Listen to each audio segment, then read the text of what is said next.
about a minute or two to get the show on the road. So I would appreciate if you guys would stand by. You're the first uh, platform online. So give me a second. I'll be there in about a minute. We'll start the show. I got to get my other platforms going as usual. But you may be aware that we're talking about the Supreme Court has stopped President Trump, albeit temporarily, but we're going to talk about that. So give me a moment.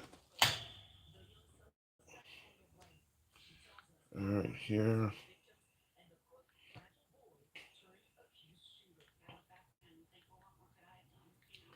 All right. Yeah, they stopped him. So, but I think there's ways around this, and we're going to talk about that. I don't think that they've stopped Trump. Um, I don't think they've stopped him anything other than just temporarily. By the way, Alito and Clarence Thomas are the two justices that voted to let Trump continue deported. I don't think he's ever going to get a. Well, there was a 9-0 ruling on something not long ago, but for the most part, he has guaranteed compliance from Alito and Clarence Thomas. I think most of the rulings that Trump get, if the Supreme Court is involved, he could almost, there's probably a good 80% chance Clarence Thomas and Alito are going to rule in his favor. But there was a 9-0 ruling. I think that was the one where they were told to facilitate a way to bring Abrego Garcia home. That ain't gonna happen. Doesn't look like that's gonna happen anyway. But we'll talk about all that. But that's not even what we're going to be talking about mainly on the program tonight. So give me a brief moment and we should be ready to go momentarily. I think I got just about everything going for the program to start. Let me see here. All right. So every time I do, you just YouTube always fucks me over. God damn it. Let's see here what happened here. Because I'm trying to get YouTube horizontal going. So recording, we don't need that. Okay, I think it's gonna start up. We'll see here. Um Nevertheless, fuck, I may have to start the program and just reset YouTube because yeah, YouTube's having some flaky shit. Okay, we'll start up TikTok and we'll start up. We're going to be on Instagram and obviously YouTube vertical. We'll get horizontal going in a moment, but good evening. What up, folks? Once again, it is indeed your boy Tim, the handsome liberal. Um, Got a few topics today. Once again, many of you probably are already aware that the Supreme Court, if only momentarily, has put a temporary halt on Trump um, deporting Venezuelan migrants down to El Salvador. So, temporarily. Now, I put emphasis on temporarily because the Trump administration has been incredibly savvy in finding loopholes to get around the shit that they've been faced with. And there's two things here. I'm just want to make sure I get my screens going here before I get too deep into this on this damn tablet. But two things. First of all, if I'm correct, they put a halt on him deporting Venezuelan migrants. So that doesn't necessarily mean he can't deport, migrants from Guatemala or some other country. So that's the first thing. I believe they specified he cannot deport Venezuelan migrants down to El Salvador. The second thing is, in addition to not being able to support Venezuelan migrants, he can't do it from a facility in Texas. Why am I bringing that up? Because I believe that it doesn't mean he can't send the migrants to another facility and then just deport them from there. And I know it sounds like I'm being real petty and mincing words, but this is what the Trump administration has become really good at, is they finding loopholes in the language and then just going around it. Like facilitate bringing back Abrego Garcia. They were able to exploit the word facilitate and kind of exploit what does that even mean. I suppose the Supreme Court should have just said, bring his ass back by any means necessary. That probably should have been the way they expressed it. But it does look like Abrego Garcia is not coming back. But we'll talk about that as well. Also, I want to ask you folks something. Now, this is on a different level.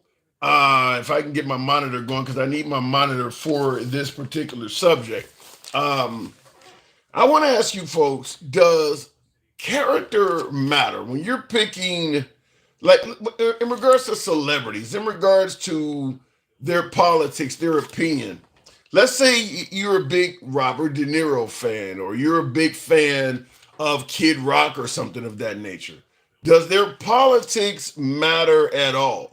I'm asking that because I'm going to put this on the monitor here. I didn't know it until I just recently found out. You can't really tell what you're looking at just yet, but that is a picture of none other than Shaquille O'Neal in an embrace with President Trump. They were at a UFC fight. Was it yesterday or a few days ago? And Shaquille O'Neal walked up and shook President Trump's hand and gave him an embrace. I want to ask you folks straight out, does that change your opinion of Shaquille O'Neal at all? Maybe it makes you like him and respect him even more. Maybe it makes you think that, nah, this is not the one, and my respect for Shaquille O'Neal has been forever altered negatively. Does it change your opinion of Shaquille O'Neal at all? I heard someone suggest on social media that if you are seen being cuddly, or what do you want to call it, if you're seen being friendly or cordial in this case, you're seen being friendly or cordial in this case with someone like Trump, then that would mean that any type of controversial action that he is involved in, you're kind of giving a sign that you approve of it. I have my opinion on that, but I do want to run that by you folks. I do want to run that by you folks. So Shaquille O'Neal embracing Trump, does that change your opinion? See in the comments, Conkus Jalison Oak says, Toby, what do you what are you suggesting that he went from Kunta Kinte to Toby by giving President Trump an embrace? Now, I want to ask you folks, because I do want to hear from you folks. There's been a host of celebrities that have went through this treatment, so this is not something unique to Shaquille O'Neal. Obviously, Kathy Griffin, for a lot of you folks remember from Trump's first term, Kathy Griffin, a comedian, held up a severed head of President Trump. That drove MAGA apeshit. She ended up having a lot of her her comedic career was temporarily suspended. She lost a ton of gigs behind that. Ended up having to answer to the Secret Service for a little bit. She said that they ended up coming to her house and interviewing her. She was put on the no-fly list, so she could not get on airplanes, I think, for a year. I think she got put on the no-fly list for a year behind this stunt. And as I stated, this is essentially just her doing some type of gag. Obviously, Kathy Griffin was not going to take the life of President Trump. I don't think anybody believes that she was a genuine danger to President Trump. But she paid a huge price behind it. So we'll talk about it from that aspect. Does the character of your celebrities matter at all? In addition to Kathy, there was Taylor Swift recently when she began to endorse Kamala Harris after the whole J.D. Vance childless cat lady comment.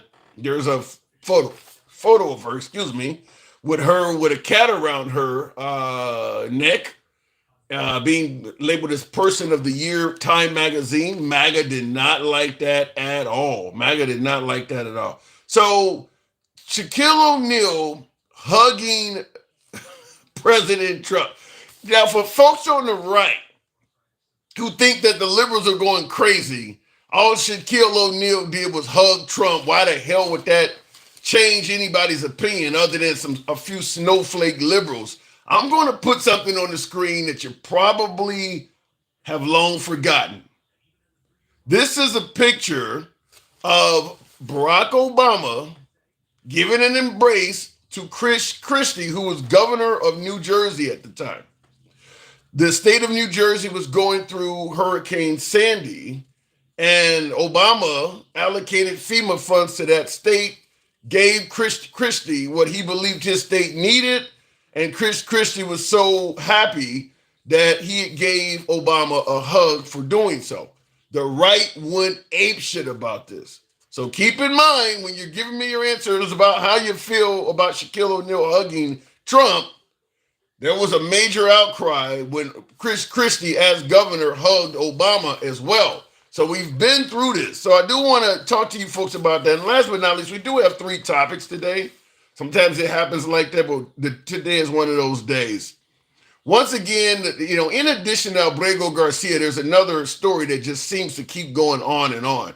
That is the Carmelo Anthony, Austin Metcalf story. This story is continuing to sprout legs. Carmelo Anthony and Austin Metcalf. Here now, I don't know if this is rumors, if this is rumored or not, but even if it's a rumor, still it's worthy of asking a question. The rumor is suggesting that the family of Carmelo Anthony, and maybe even Carmelo himself, now we know they've raised a hell of a lot of money via GoFundMe page. Almost $500,000, if I'm correct. Almost $500,000 has been donated to Carmelo Anthony. That alone has some folks in uproar about how could someone accused of murder be able to raise damn near $500,000. But the rumor is the money is being spent on luxury items, such as a new home and I believe a high, a premium SUV vehicle. So once again, I'm going to ask that question. Do you think there is anything wrong with this? Do you believe that someone who is alleged to have committed a heinous act of murder should be able to raise money for which they can do anything they want with it? Let's say, for instance, he does go down and end up getting a life sentence or something like that. Well, his family get a free SUV and a home out of it. I mean, they're going to, his remaining family members, I guess you'd say inheritance at that point, whatever the case may be, they're going to profit off of his alleged act of murder. So do you believe that this is wrong? Do you believe that there should be some type of limitation on what can be done with the money? That's what we're going to talk about. So those are our 3 topics as always. I don't know what I did here. He wasn't convicted yet, first of all. Kingpin, that is true. That is absolutely true. He has not been convicted. He's in the allegation state. That is 100% true. So look it in the comments. Stop, Tim. You know that is not true. What part is not true? I said rumor. I'm hearing rumors that his family purchased a home or some kind of luxury SUV with the money. Are those rumors incorrect? Now, I'm also hearing a defense for the purchase, suggesting that Carmelo's life is in danger, so they had to move. So they used the money to purchase another home. So is it a rumor or is it actually true? And should it be allowed is the question. Texas has a law against criminals profiting. Well, and I see that comment there, Carbon Guy, but as King Finn rightfully pointed out, officially Carmelo Anthony is not a criminal. He's been accused of homicide, but officially he is not a criminal. Kind of like O.J. Simpson. He died officially not being a murderer. He was not convicted. So officially he's not a criminal yet. I believe officially there's nothing on the rap sheet of Carmelo Anthony. So he's an upstanding citizen right now. So look it in the comments. We'll go straight to the box shortly. But Texan here, we have no laws. Okay, fair enough. So no laws against it. I wonder what rationale was giving him money in the first place. The rationale, Kevin, Annis, whatever the name is, you're saying you wonder what rationale is for giving him money in the first place. There's 2 forms of rationale I can think of right off the spot.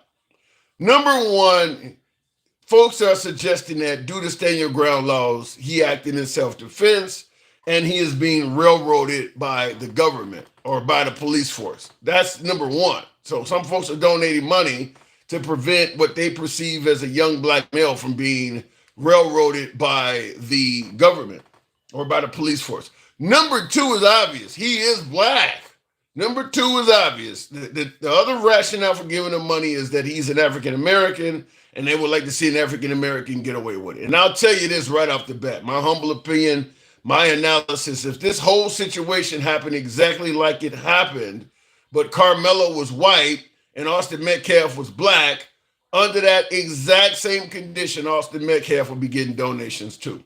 and they were becoming mostly from white people. So the skin color makes a big difference. If both of these individuals were white, or if both of these individuals were black, the donations would not be coming in. Period. And that's to Austin Metcalf's family as well. The deceased, Austin Metcalf, his family is money is being raised for him as well. That wouldn't be happening. That would not be happening either. And that could apply to Kyle Rittenhouse, that could apply to George Zimmerman and a host of other cases. Race matters. So that is the justification behind it. And I see in the comments, Jay says that's so dumb. That's so American. That is so American. That's how it works. How much money did Trump collect? I don't know what you mean by that, but continuing on. Thank you, Kevin. I appreciate you hearing that. Okay, so going straight to the box, starting out right off the bat, the Supreme Court putting a halt on Trump from deporting Venezuelan migrants. I want to hear from you folks. Do you think the Supreme Court got it right, or should they step aside and let Trump be president? Love to Cruz. Good evening. Good evening. Thanks for having me, Tim. Good to have you on. So what do you think? Go ahead. Yeah, the Supreme Court got it absolutely right. It wasn't any due process. Trump and his Misfit Island goons, they haven't presented any evidence. Well, but I'm hearing folks suggest that these migrants, because many of them already were officially up for deportation, including Abrego Garcia. He did have an order. He just couldn't be deported to El Salvador, but he was up for deportation. A lot of folks are suggesting they already had due process, which is what determined they get deported. Let me ask you this. Sure. Because you may be more knowledgeable than me. In the past, when they deport a migrant, don't they send them back to their country? Yes, but the problem here is Venezuela, in the beginning, was refusing to take their migrants back. There are some countries that are not taking their migrants back. I guess they may be viewing coming to America as an act of treason, or you're being a traitor to your own country. Some of the countries are not taking their people back. So in that case, you get sent to a high security prison. I think we could have found a better way to do it than what we're doing. What would you recommend? Now, on one hand, I do believe if you entered the country illegally, yes, you need to go. Okay. And maybe come back and start the process over if you don't have any other type of criminal record or anything like that. All right. But to send somebody to a prison, that's what's mind-blowing to me. Well, their argument is that America is not sending them to prison. America is sending them to El Salvador, and they cannot control what they do to them once they get there. We're just sending them to El Salvador. We're not sending them to prison. It's the El Salvadorian government that's making that decision, and that's out of our hands. That is the argument that they're making. Well, they're paying El Salvador, right? Yes. So you don't think if they paid the countries who are denying them to come back that they wouldn't accept them? It's a good point. Most likely they would. Exactly. So if you can pay El Salvador, then you can pay the countries to take them back. So you tend to think that this might be done deliberately. They want them in prison. Absolutely. Trump up there, you know how he is, man. This administration has shown that they shoot first and ask questions later. But you do realize there is an incredible amount of happy Americans that are delighted that Trump is doing it this way. And they should be. And I'm not saying, just like with firing all these federal people, okay, I understand what they're trying to achieve. I just don't agree with the process. And that seems to be an issue with him, is that Trump thinks he's above God and he can just do it the way he wants to. And everybody's supposed to bow down instead of doing it the right way. If he did it the right way, do you think you and I would have nothing to say?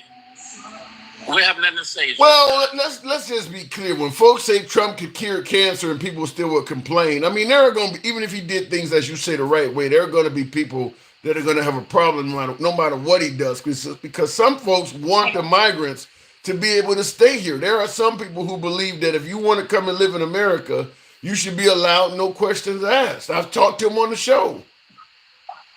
Look here, I don't believe that. I believe that just like all the Puerto Ricans and Spanish that voted for Trump, I think they wanted their family the hell out of here.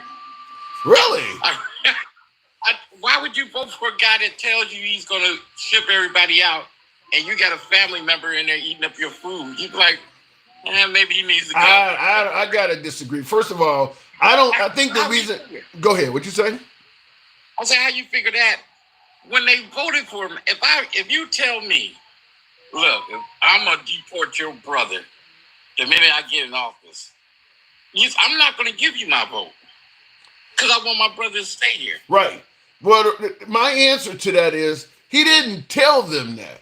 He led them to believe that once he became president, he was going to be getting rid of violent criminals, rapists, and murderers. Not people who showed up to protest and, people who spoke out against the government. People with tattoos. He never talked like that when he was campaigning. So he gave them a promise that led them to believe the people he's going to get rid of, yeah, they really need to go. They are a harm to us all. Now that they're getting rid of, grandmas and all of that, they didn't believe that was going to happen. And they didn't think their populations were at risk. And when I say their population, I mean the Cubans who legally can vote for Trump did not think he was really going to deport Cuban migrants. The Venezuelans that legally can vote for Trump did not expect him to deport Venezuelans. Everybody acted on the grounds of he's doing it to somebody else, not us, until it became us. Well, that was a mistake they made. Yeah. And I'm gonna have to disagree with you on this point. Mm-hmm. During his campaign, once he got to mentioning migrants eating dogs and cats and dogs, and then he came and said, all these little small cities are being taken over by them, and we will get them out. Yeah. He did not say whether they were the ones that were in the small cities were criminals or what. He just said we're going to get them out and we're going to get our cities back. Well, when he talked about the cats and dogs thing, he did say now too.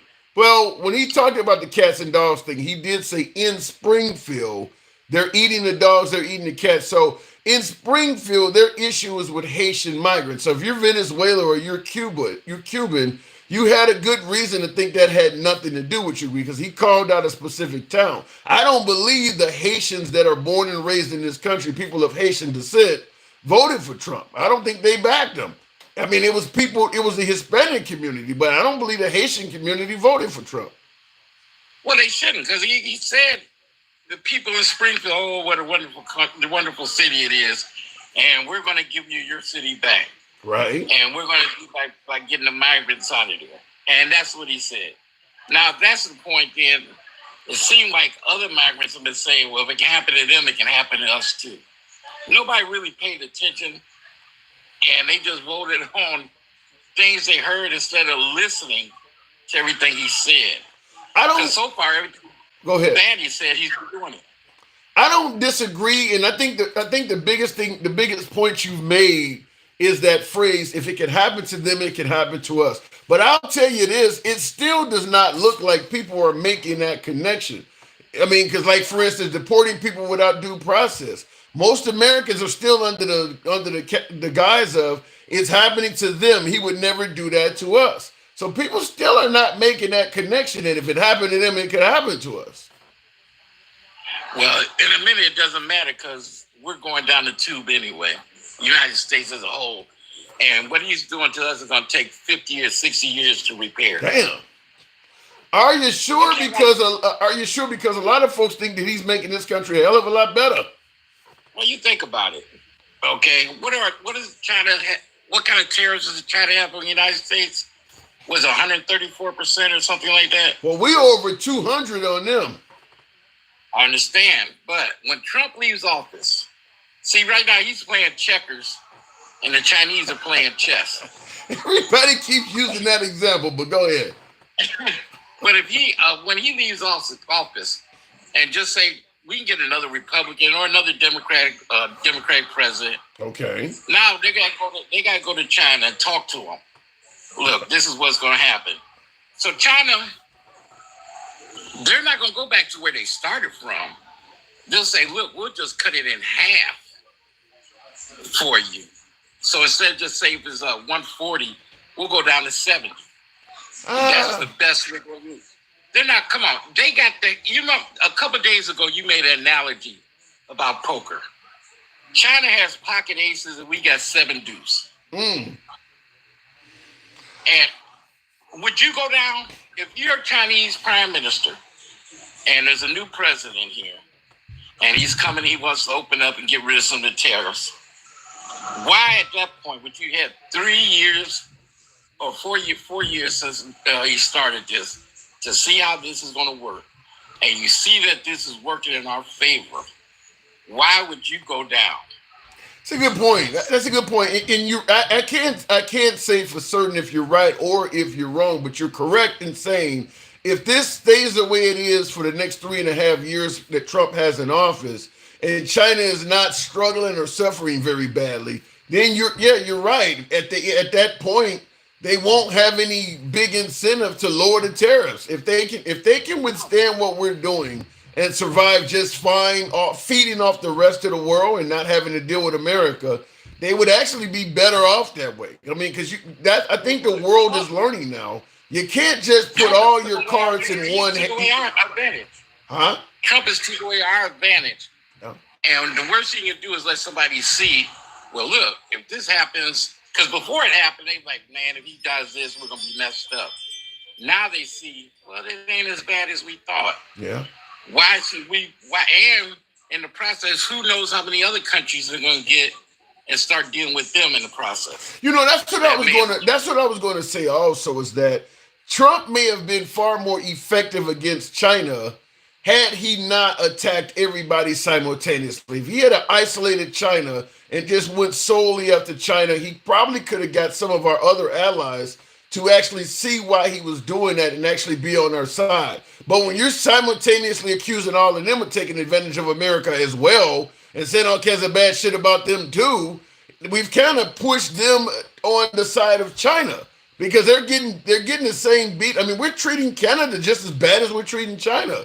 You know, we're talking just as much shit about Europe as we are China. So, you know, they don't have any incentive to see things our way.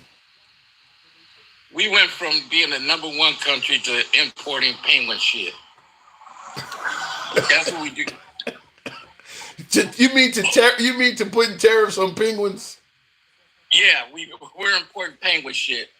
That's what we do now. But wait, let me ask you this way. You know, we're still on top. We're still a superpower. We're still one of the wealthiest countries on earth. Do you think what I just stated will still apply 3.5 years from now? No. It won't apply by the end of the year. We won't be a superpower. We won't be one of the wealthiest nations on earth. We'll always be a superpower because we put so much money into our military. Right. The wealthiest country on earth is going to be debatable. That's going to be debatable. Because if he keeps on up and down, changes his mind and this and that, the Chinese stock exchange is going to be more effective than the American stock exchange. And eventually, Europe is going to be China and Europe, then United States. Well, and I don't care how much military you got. You can't go against the whole world. Yeah. But that's the standpoint we're taking, is we're trying to be nationalists, we're trying to be isolationists and just focus on America only. Say that again, I'm sorry. We're attempting to be nationalists, isolationists of sorts, and focus only on America and sort of isolate ourselves from all of this stuff. That's what we're trying to do, I suppose. You can't do both. You can still work on America and keep America strong, but you can't get rid of your allies at the same time. No, you cannot do it. You need your allies just as much as they need us. Well, now, if you want to go ahead. It seems like Trump disagrees with you because he stated clearly that we don't need anything from Canada. They need us. Yeah, okay. That's just naive thinking. That's real shallow as a president of the United States for you to think like that. And foreign policy was never his strong suit anyway. And then you got these misfits who are advising him. And besides J.D. Vance, I don't think there's any a politician in there. What do you mean? Who in his administration does he have that had ex-politician? You know, that's actually a pretty good. That's a pretty good question. Wow, I never thought about it like that. No, he does not have any. Except for J.D. Vance. That's a really good point. No, he doesn't. No, except Tulsi Gabbard, she was a politician. A suspect. I'm just saying. I got to move it on, love the Cruz, but that's a good point. One more thing. When you mentioned celebrities, yes, Robert De Niro. What about him? If Trump's going to find his way to get to him eventually. Ooh. Yeah, I'm expecting The View to be taken completely off TV. So yeah, if he could get to Robert De Niro, he's going to get to a whole lot of left-wing programs like MSNBC will probably go off the air. We know how much he hates CNN. It could literally be all right-wing news all the time. But love the Cruz. Thanks for coming through. Thank you for having me. Always a pleasure. All right, moving on with the program, if I can. Robert De Niro, a lot of actors and actresses are leaving the country because they're worried about Trump coming for what do you think happened to The View? Well, The View is not gone right now. The View's not off the air yet. They were on vacation last week. I'm assuming that was what the case is. Are you telling me that The View was taken? Because I watched The View. Just like I watch The Five on Fox News just about every day. I also watch The View. I like to hear things from both sides of the aisle, so I don't just watch one side of the news. So what are you saying? The View is gone? I don't think The View is gone yet. And I see in the comments, user 9766 says, I hope so. And I understand why you would say that, probably because you lean right, but I just want to make it clear. It doesn't matter what side of the aisle you're on. You should never want all of the media to only be on your side, because it don't matter if you're left or right. I can tell you this with confidence. Your side is not telling you the whole truth. Doesn't matter which side of the aisle you're on. If you lean left, you're only going to hear bad stories in regards to Trump. If he does something that's decent, they're just not going to cover it. And if you lean right, you're going to only hear good shit in regards to Trump. If he does something wrong, they're not going to really cover it. So it doesn't really matter what side of the aisle you're on. You should want media from both sides being available to the people. Because, otherwise you're just getting propaganda. I say this all the time. For you folks who continue, talking about my beloved my MAGA folks, if you continue to criticize shows like The View and MSNBC and CNN, but you don't have any problem with Fox News, then you're just biased. Fox News is just as biased to the right as anything you could come up with that's biased to the left. I mean, Trump is calling into the show off his personal phone. They're showing up at his rallies there on stage. Sean Hannity got his personal phone number. How could you point out MSNBC and CNN and not say nothing about that? So if you want The View gone, you should also want Newsmax and Fox gone. They're doing the same thing. They're just doing it on your side. So anyway, looking in the comments, how are American farmers feeling now they lost soybean and beef sales to China? I'll go to the box, but I just say this. In regards to how the farmers are feeling, financially, some of them are in a pinch. But we're not talking about President Biden. We're talking about President Trump. So farmers that voted for Trump, who would have never dreamed of voting for Biden or Kamala Harris, even though they may be struggling financially, a lot of MAGA have the mindset of, listen, there's going to be some short-term suffering, but I trust that Trump will fix things at the end of the day. So a lot of the farmers that you would think would be crying out, big dog, yeah, appreciate the hat mustache. A lot of farmers that you would think would be crying out, they're willing to take a little bit of pain because they believe they're taking one for the team and keeping Trump in there. So going back to the box, don't know what I hit there. We'll continue on with Kenneth Adams. Good evening, Kenneth Adams. Welcome to the program. Third world country says, Wanda. You think I don't know about that? That's pretty strong. Good evening, Kenneth. Hey, how you doing? Let me turn this TV down. I want to comment on this tariff bill. Sure. I don't think there's nothing wrong with tariffs. I mean, there's a tariff war, but I mean personally, when you go back to the Constitution. You there? You went on mute.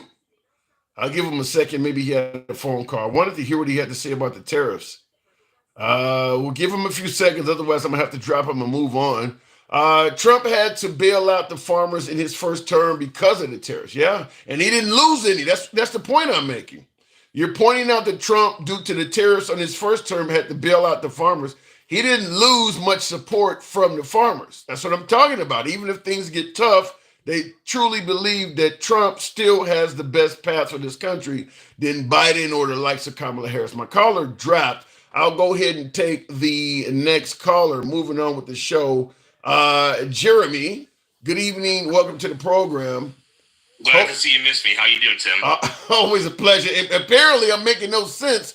According to one of my viewers, BBE says, host, you're making no sense at all. So what do you think? I know. Go ahead. No, go ahead. Okay. In addition, we'll talk about the tariffs if need be, but did you hear that the Supreme Court has temporarily put a pause on Trump deporting Venezuelans down to El Salvador? Yeah, I heard about that. I heard about that. Yeah. Did they get it right? I think so, because I think a pause is necessary, but not a full stop. Why is a pause necessary? Well, because I think that we're going a little too fast. Oh. I want this to keep happening. I just want it to be done right. As we've had conversations we this. have. I'm MAGA, and I'm not ashamed of it at all. No reason to. I am also someone who wants things to be done right. I want my leader to do things the way he said he was going to do them. But can I ask you a question? Let me ask you from this standpoint. If you're in the country illegally and you are up for deportation, do you really think maximum security? I think we talked about it, but just for the audience at home that are watching, you don't believe that a person that's in this country illegally should go to a supermax prison indefinitely, do you? As it depends on what they've done when they were here. Okay, let's say there was no other crime. Yeah, I think they should maybe either just go back to the country scot-free and just be told you can come back at this time if you come in the right way, or maybe to go to a low prison, like a camp. How about, okay, let me ask it to you this way, because Johnny 11, who's a friend of the program in the comments, I believe he's MAGA, is saying that it sends a clear message. How about the notion of sending someone that may have not really done anything else other than entering this country illegally? How about the notion of sending them to maximum security for life because it sends a message to other people not to do it? So would you be okay, let's say a mom dragged her child across the Rio Grande, and you catch them, and to deter others from coming into the country illegally, you send that mom to a maximum security prison for the rest of her life? Do you favor doing it as a deterrent? I'm going to make a lot of my fellow MAGA angry by saying this. That's going to make it so that we never win another election. Ever. Yeah. We're not going to win another election by not having the punishment fit the crime. Okay? Now, I don't feel bad for a single gangbanger who was down there, who was part of Chende Iraq or MS-13. Those dudes can fucking suck a dick. Okay? I don't care. Okay? But wait, hold on.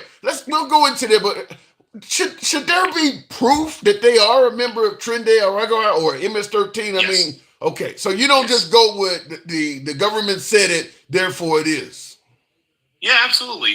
We've seen governments lie all the time. I've known people who literally were told by their government that they're not allowed to talk to other people because that government because a friendly government lied about them being some kind of terrorist or something like that, when all they did was hold up a sign and that was controversial and got put in the news. And so they're not even allowed to have friendships with people. I've known people who we have different opinions about January 6th. Okay. Yeah, well, if that's not a symbol of like when governments can be corrupt, sure. So that's why I say I'm not regretting my vote. I just want my leader to do it correctly. I want him to do everything by the book. Yeah. I'm going to say this in regard, and you're losing your MAGA card by saying we're not going to win another election by doing this. But I'm going to tell you, in my humble opinion, because we always hear about how the Democrats with the LGBTQ stuff and not protecting women's sports and all this other bullshit, they're not going to win another election.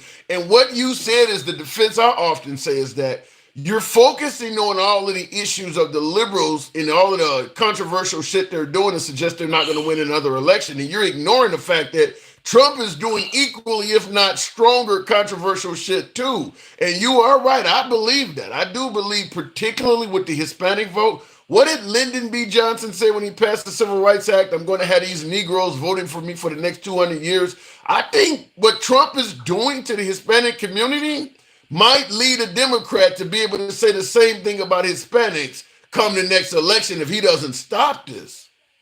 Yeah, well, and again, I don't think the Hispanics have a problem with deportations. I think that a lot of the elite, like from my my interactions with my fellow Hispanic people, what we talk about a lot is like we really hate illegal immigrants. We really do.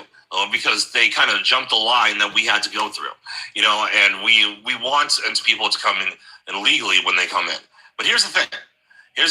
Mm-hmm. We know what an unfair punishment is. We know what that is. We're not stupid, okay? And none of us like if you steal a bagel from a grocery, from a grocery store, maybe at best you get 2 days in jail, tops, even if that's, you know what I mean? Well, your party ain't the same as committing armed robbery. Yeah, your party is tough on crime. I mean, I think it's pretty clear. Tough on crime. I don't have a problem with tough on crime. I just want the punishment to fit the crime. Right. I don't like soft on crime policies because punishments do work. Children know this. This is what but children also know what cruelty is. They also know what arbitrary punishment is. They all, that's why how you punish is just as important as applying punishments. Yeah. I mean, your dad, right? You know this. Yeah. I mean, listen, I thought from day one what Trump is promoting was cruel, but I cannot tell you, because I talked to so many MAGA, whether it's on the program or in the comment section, overwhelmingly MAGA's okay with this cruel shit. We see even with the federal employees, a lot of that's cruel. I mean, I get that you're trying to save waste, fraud, and abuse, but they're not doing it from a standpoint of, I'm sorry, I have to let you go, but we got to do what's best for the country. They're literally laughing at it. I mean, Elon Musk is on TV with a chainsaw. I mean, they literally are taking fun at it. I don't feel too bad for a lot of these workers because some of them really weren't doing a very good job, and some of them were kind of getting cushy jobs that I don't think they were really supposed to have. I do not feel bad for a USAID being gone. Goodbye. Get fucked. I do not care about that. Do you know what USAID was doing? Oh yeah, there's even some progressives coming up being like, "Oh shit, you're just a front for the CIA." Holy shit! Like these people, like USAID did a lot of shady shit. A lot of shady shit. Is there is there any government organization in this country that doesn't do a lot of shady shit? The teachers union, the Catholic Church does. The Catholic Church does a lot of shady shit. I mean, where are you going to go to find a perfect organization? Well, it's not about being perfect. It's like, okay, I think even Musk said it correctly, and I know we have our issues with Musk, but he said that if you have an apple with a worm in it, maybe you can take the worm out. But in the case of USID, you just have a ball of worms, and it's true. Like they're like I want you to look this up on your own. There's someone who was a progressive, who was like very against Trump, who went into a deep dive about USAID, who did a good job of like exposing them. She goes by the name Shoe on Head on YouTube. So give that a look. It's her most recent video. And again, she is someone who is very Does she post anything at all? Does she post anything at all that they do that's good? What? Say what? You said she posts all of the things that USAID is doing that's corrupt and wrong. I'm asking you, does she post anything that they do good at all? Well, their focus is on this video was just exposing the corruption, so she didn't do that in that video. Yeah. I'm sure if you wanted her to go over the entire thing, she'd be like, well, with respect, they did do this. But here's one thing USAID does a lot. A lot of times when they help out, quote unquote, help out other countries, what they'll do is they only hire American companies to get the contracts that, quote unquote, help these countries out. There have been I think it was Haiti, where they were supposed to build the new Haitian government building, and they left it in just unusable, and it mostly just with the framework up. They didn't even finish the project, and most of the money went directly to a company out of Washington in D.C. And by the way, what is the name of the woman? Somebody in the audience, what is the name of the woman that did this report you're talking about again? She goes by the name Shoe on Head. That's her username. Her real name is June. I'm not gonna be able to. How the hell you spell that? Oh, just all one word. Just Shoe on Head. Oh, shoe on. Oh my God! What is she? George W. Bush getting a shoe thrown at her? By the way, your guy Nick. What is that reporter named? Nick something. Wasn't that you told me to watch him? Nick Shirley. Yeah, he's great. I've been watching. He is really good. Now he leans right, but that young guy. Yeah, but he's honest about it. He lets you know he's biased. Yeah, he's pretty biased. But I mean, the fact that he's gotten to interview Trump, he's been down to El Salvador and gotten to interview them about CCOT and hung out. I mean, it's amazing at all of the access that young man has gotten. So I've been watching a lot of his videos. Yeah, that's incredible that he's gotten that. And he was standing right next to the CNN reporter when Trump talked to Caitlin Collins of CNN when she was in the White House the other day, and Trump just trashed her and let his spokeswoman and let all of them just trash her as well. He was standing right next to her. That was crazy that he was there. Yeah. Personally, I just wish he would do a little bit more with his fashion. I wish he would go a little more professional. Like when he was at the White House, I wish he would have worn a suit. You know what I mean? He did. He did wear a suit. He did? Yeah, he had a suit on. Yeah, he had a suit on. Like I said, I watch him, but just to get back to the topic, because everybody else don't know what the hell we're talking about. Other thing I wanted to point out, there is a video floating around of Shaquille O'Neal giving a hug to President Trump. Now, what is your opinion? What's your opinion on this? Because you know how the black community is already tearing into Shaq. Yeah, well, here's the thing. Who wouldn't want a Shaq attack? Who wouldn't want a hug from Shaq? He's basically. But we're not talking about Trump. Trump would take a hug from any well-known black person to say he liked black people. We're talking about from Shaq's standpoint. Because Shaq got a huge fan base himself. Is it wrong to? I know it rhymes, to attack Shaq because he hugged President Trump. And by the way, this is something that Shaq himself initiated. Criticize him. I don't think it's wrong to criticize him. I think you can criticize anybody. I think what would be wrong if people said, Shaq's not allowed to have an opinion. I am the liberal. I'll tell you what to do. Blah, blah, blah, blah, blah. Shut up. Everyone's allowed to have an opinion. And here's the thing. I will say, Shaq liking Trump doesn't make Trump more right or more wrong. I do get a little bit annoyed when some annoying celebrity gets up and says, I endorse this candidate. I used to play guitar in front of thousands of people, so my opinion matters. Oh, I was in this really well-known movie. Shut up. No, nobody cares. Yeah, but I mean, okay. Yeah, people want to have whatever they want. Yeah, but they want to like whoever they want. Yeah, but we know that the black community in particular, certainly the community that Shaq would have came from, are very anti-Trump. And that's a large portion of Shaq's fan base. Do you see where, perhaps he is isolating himself from his fan base by doing this? I think he could. But I think you'll get more respect from people who are your real fans. Because here's the thing, Tim. Let's think about it like this. If all of a sudden, and let's say you went for a candidate, I don't know, you're still a liberal, okay? But you voted for a candidate like Tulsi Gabbard, or because you thought she was principled or whatever, right? Okay. And everyone came out against you and it was like you deserve to have your black card taken away.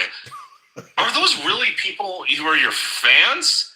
What? Melanin in your skin makes you have to vote for one person? Listen, it would depend on what Tulsi Gabbard did. I mean, A lot of Right. folks in the black community believe like affirmative action, DEI, removing a lot of black history from a lot of federal, statutes and things like, or federal institutions and things like that. A lot of black folks believe that what Trump is doing is anti-black. If Tulsi Gabbard did that, and I supported Tulsi Gabbard, I would probably have to explain, but listen, I think she's good for the economy. I know that she fucked up over here. I would have to explain that. I mean, I think it is worthy. That's it would fair. be worthy criticism. That's fair. If you're like legitimately anti-black, yeah, I would look at you a little cross-eyed, like, excuse me, sir, but do you own a mirror? I would look at you a little cross-eyed. Yeah. But here's the thing. I don't think that Trump is actually anti-black. I really don't. I think he's lack of merits. I think he's pro-merit. Wait, hold on. I'm not even on here suggesting he's anti-black. We'll get to that. But when you say he's anti-lack of merit, you believe his cabinet is loaded with people with high merit? You think Pete Hegseth has merit? Really? Pete Hegseth was bad. Pete Hegseth was a badass special forces dude. Okay? That dude knows what he's fucking doing. Well, he knows what he's fucking doing. Being a badass special forces dude does not necessarily mean you have the quality to be leadership, to be in an administrative position. You might be really good at hitting the target, but that don't mean you're a good leader. Yeah, but I think if I'm not mistaken, I think he was an NCO. I might be wrong about that, but I'm pretty sure he was a non-commissioned officer. I heard he was a major or something like that. But I mean, which involves a lot of administration. Yeah, but in terms of widespread leadership, he only had a small. I mean, he didn't have anywhere near the leadership. If you look at all of the folks that led the Department of Defense before Hegseth, his resume is probably the lightest in our whole life. He probably got the least amount on his resume in our entire lives out of any of the other DOD people.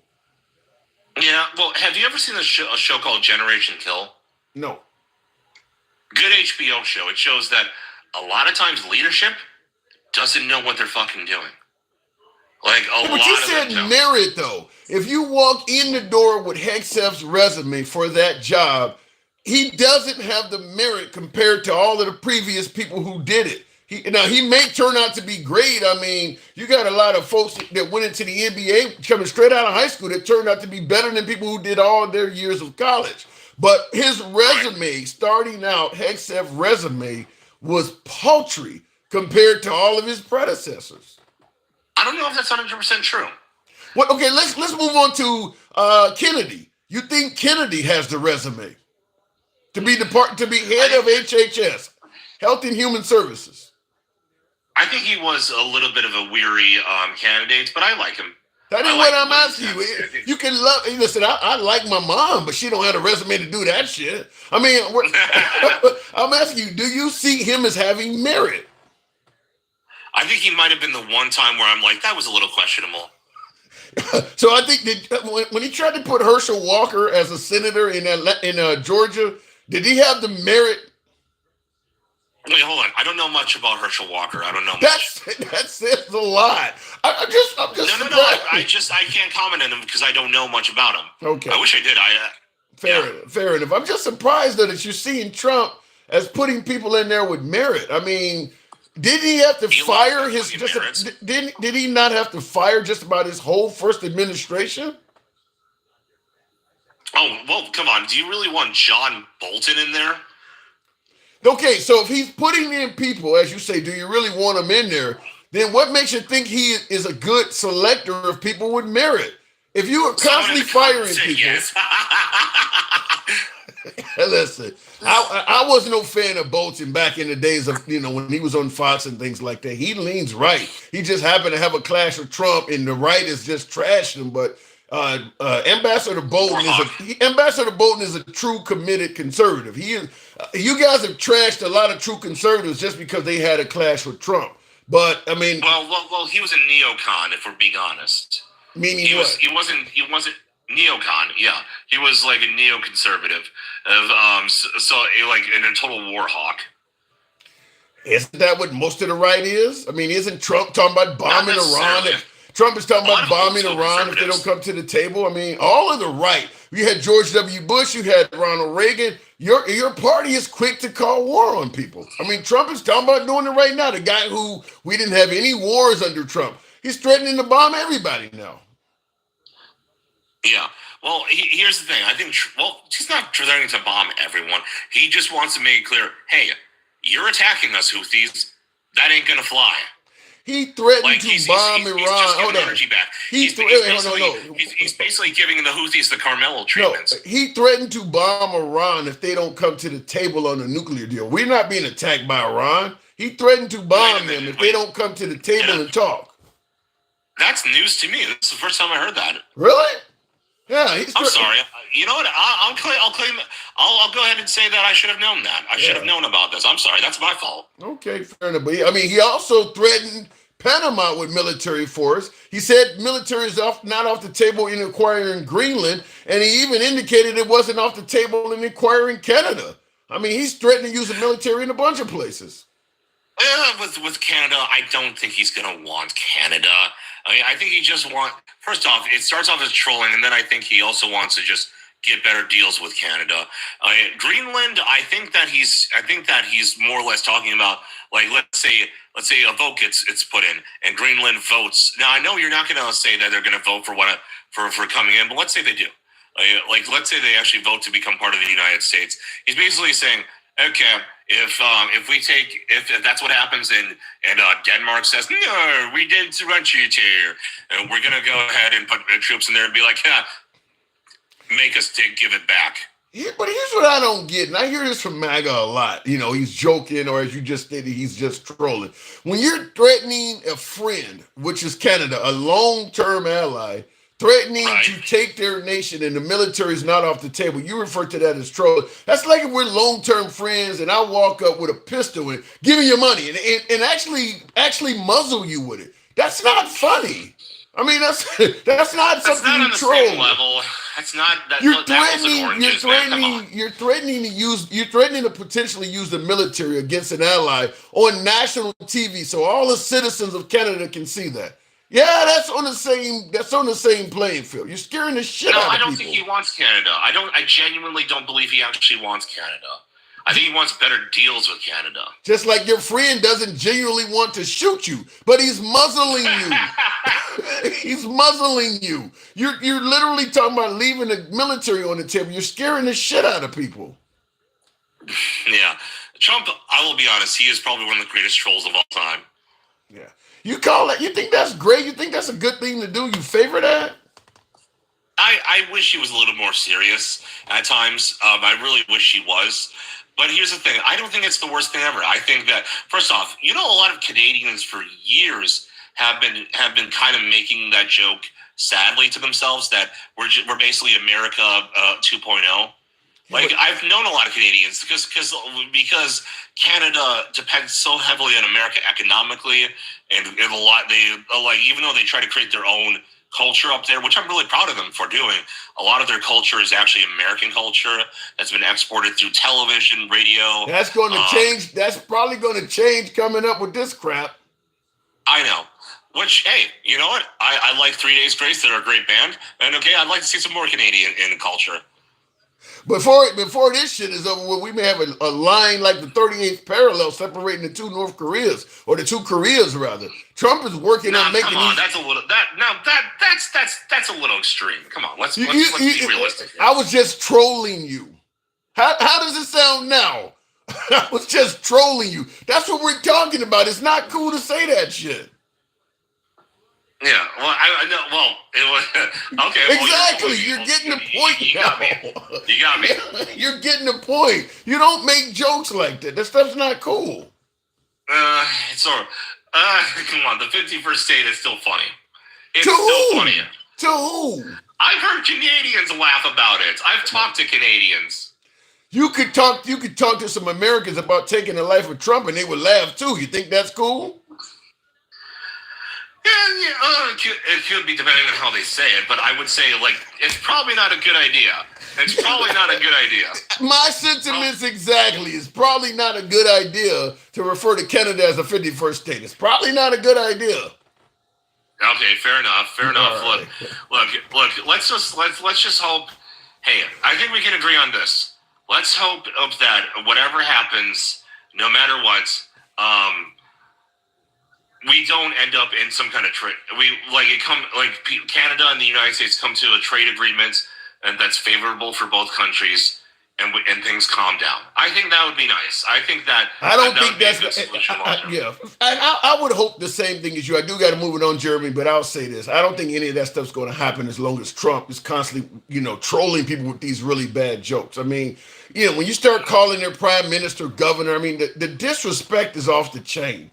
I mean, and I'll tell you this before I let you go. Do you think that Trump would take lightly if the prime minister of Canada was disrespecting him like that in our country like that?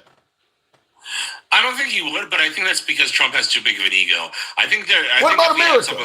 What about America? Would we take it as lightly if Canada was talking about potentially taking us over and making us one of their providences? Would we take it lightly? I think we would troll them back. I think we'd be like, yeah, you and what fucking army guy? Right. Because let's be honest, they're puny compared to us. Okay. Now, I love my Canadians. I love them. Okay. And they're hilarious jackets. And they're Cobra chickens, as we like to call their geese. Those things are vicious, by the way. Canadian geese. I love Canadians, but yeah, no, we would troll them so hard. We'd be making jokes about them throwing Molotov cocktails in the form of like maple syrup bottles, things like that. We would that's not going to help any long-lasting friendship. You'd admit that, right? Okay, you got me there. Right. I'll give you that. All right, Jeremy. It's like pulling teeth with you, but I always love talking to you. Appreciate it. All right. Have fun with gangster grandma yelling at you. Bye. All right, moving on with the program. But don't it feel pretty good to have a president that is trying to America first? MC Shelley or Mick Shelley. I don't know. When you say America first, I haven't seen that. I'm just gonna be honest with you. And I lean left, but I don't lean so fucking left that I can't get Trump credit where I think he deserves credit. When we talk about a president that's trying to be America first, other than what he's telling you, I mean, give me some examples. You're finding waste, fraud, and abuse. Okay, have you seen any proof of that? I mean, a lot of the things that we're giving Trump credit for in regards to being America first, the accomplishments that he's doing is solely based on what he's telling you. There's a whole lot of things that Elon Musk claimed to have found that just simply did not happen. I mean, so I'm fine if he is doing things for America first, but I have to actually see the receipts from it. It can't just be something he's telling us, such as let's stop sending money to the Ukraine and start taking care of American citizens. We stopped sending money to the Ukraine on day one.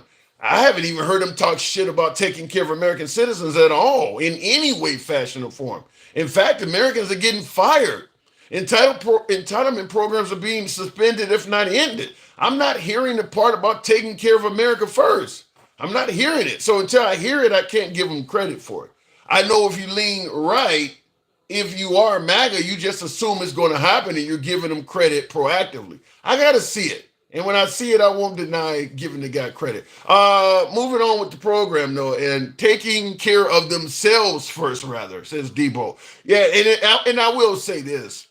When you got people being fired, when you got the threat of tariffs raising the price of American goods and services, the price of eggs is not exactly where we want it to be. The price of fuel is not exactly where we want it to be. Americans are still hurting.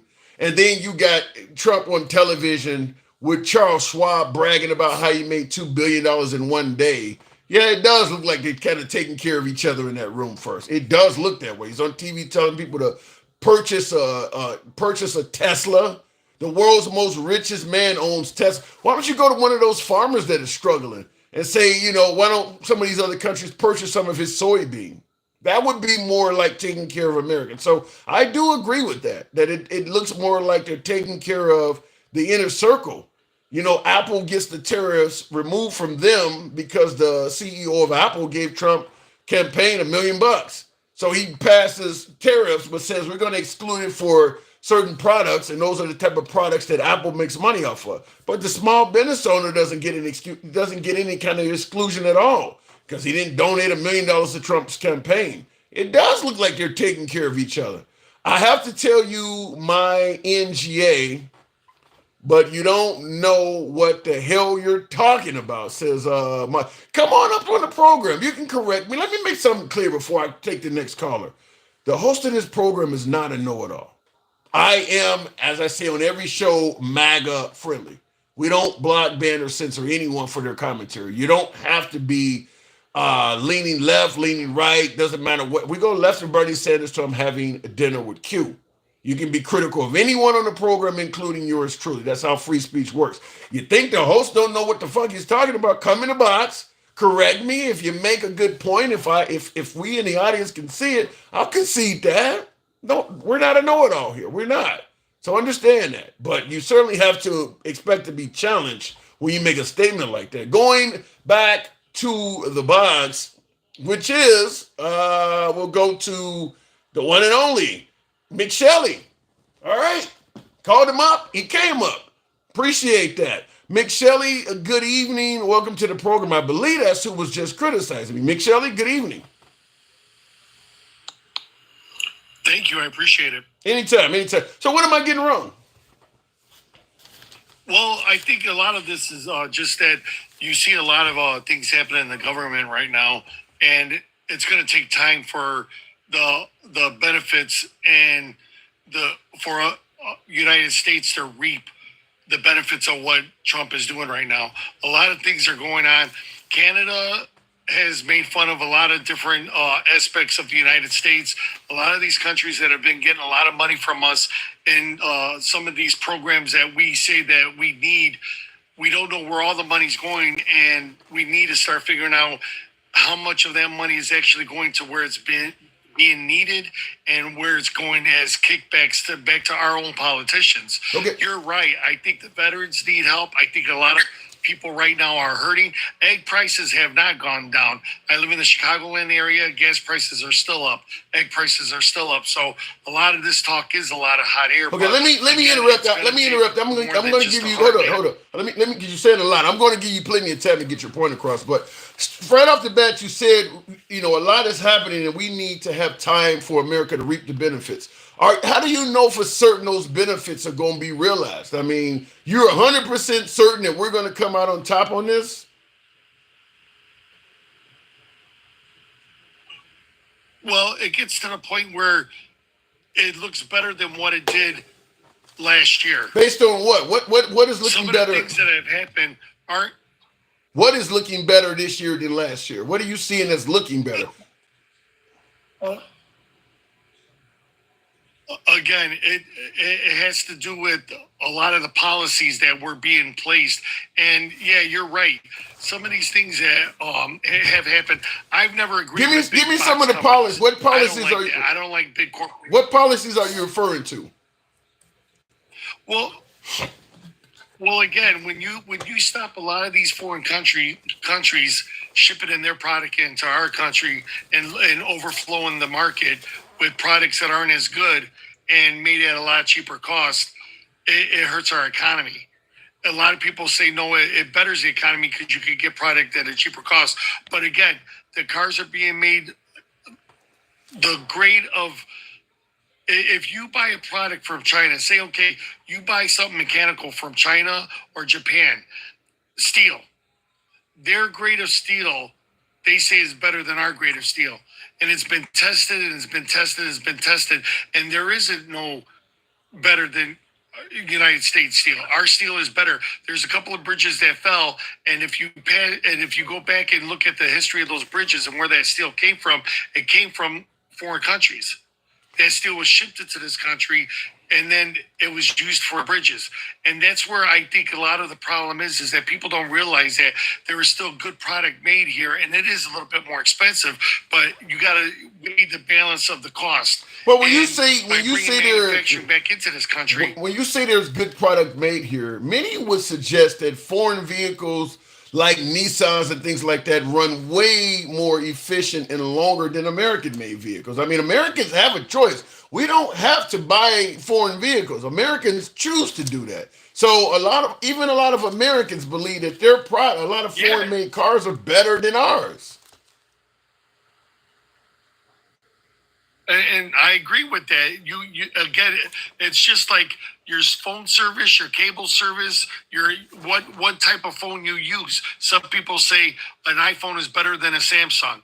You know, you look at it. I have an F-150, a 2010 F-150, 189,000 miles on it. I think it still runs great. Okay, but you're saying that Some people may not you're say saying that. that They say American F1 made you're saying that American made products are better, but I'm submitting to you that even a lot of Americans don't agree with that. and that's their choice. That's the best part about it. But if you're taking all the manufacturing away from America, then you can't judge that as being a fully like the cars. A lot of these cars, if you get into a Chrysler, what is wrong with the Chrysler? A lot of times it's electrical components. Where are those components made? They're not made in the United States. They're shipped here. Just like back when COVID was going on, a lot of the transducers, a lot of the chips that were in these vehicles, we couldn't get it because they were made across the ocean. Well, if that factory is made here, if that product is made here because that factory is here, wouldn't that benefit our cars better? Here's what I don't. Here's the what I don't. technology and everything.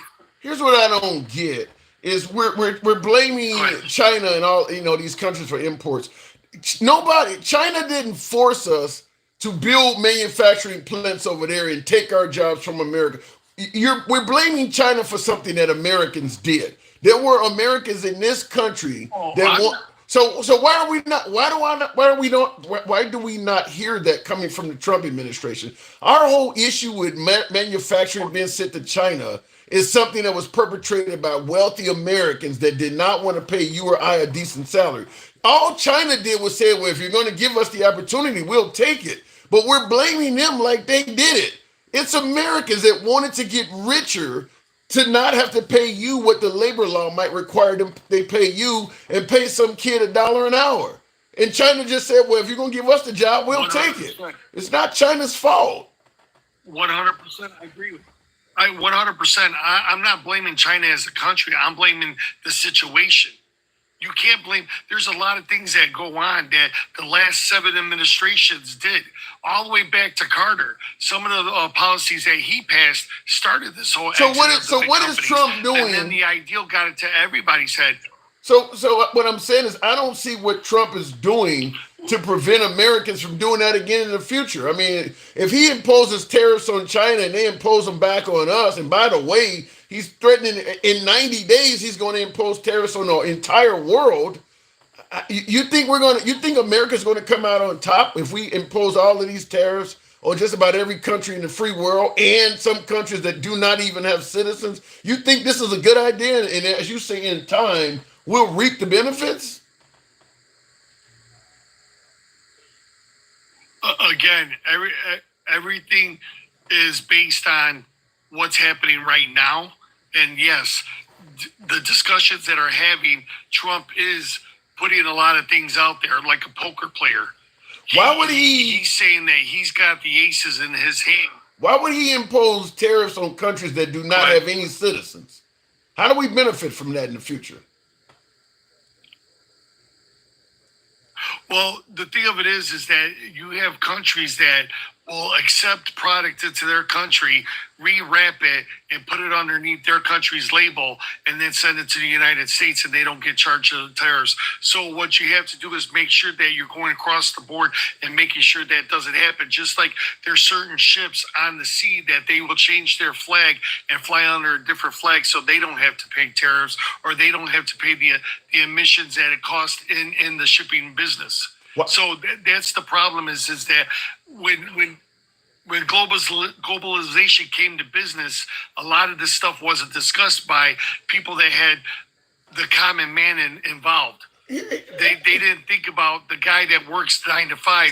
They were thinking about their profit. They want to make 200% profit on everything that they do. And that's one of the big problems is that those big rich people are the ones that are making the rules. Why no? Again, it's not going to fix overnight. Why no tariffs on Russia?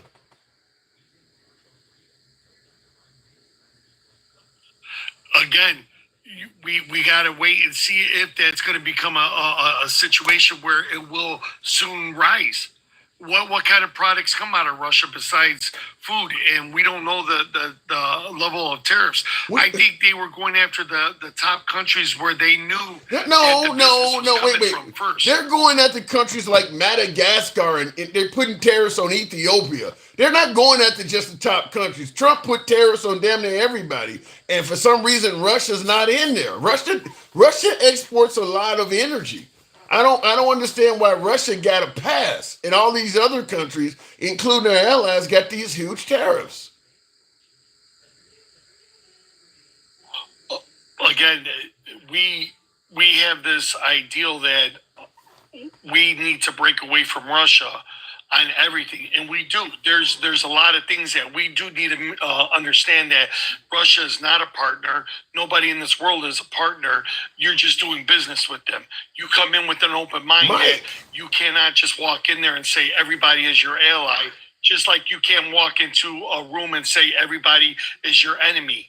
You got to make sure that you go in with the right mindset and respect everybody. Canada is right next door to us. We do a lot for them, and they do things for us. But again, when you start talking about some of these products that are used every day, and they don't tariff other countries like they tariff us. Now, again, when it came to the whole COVID thing, the mask, a lot of the products that were made overseas, when they were coming to the United States, they were taxed the hell out of them. Now, who was getting that tax money? Was it actually going back to the country that was taxing us, or was it kickbacks that our government was going out and not looking for the best common?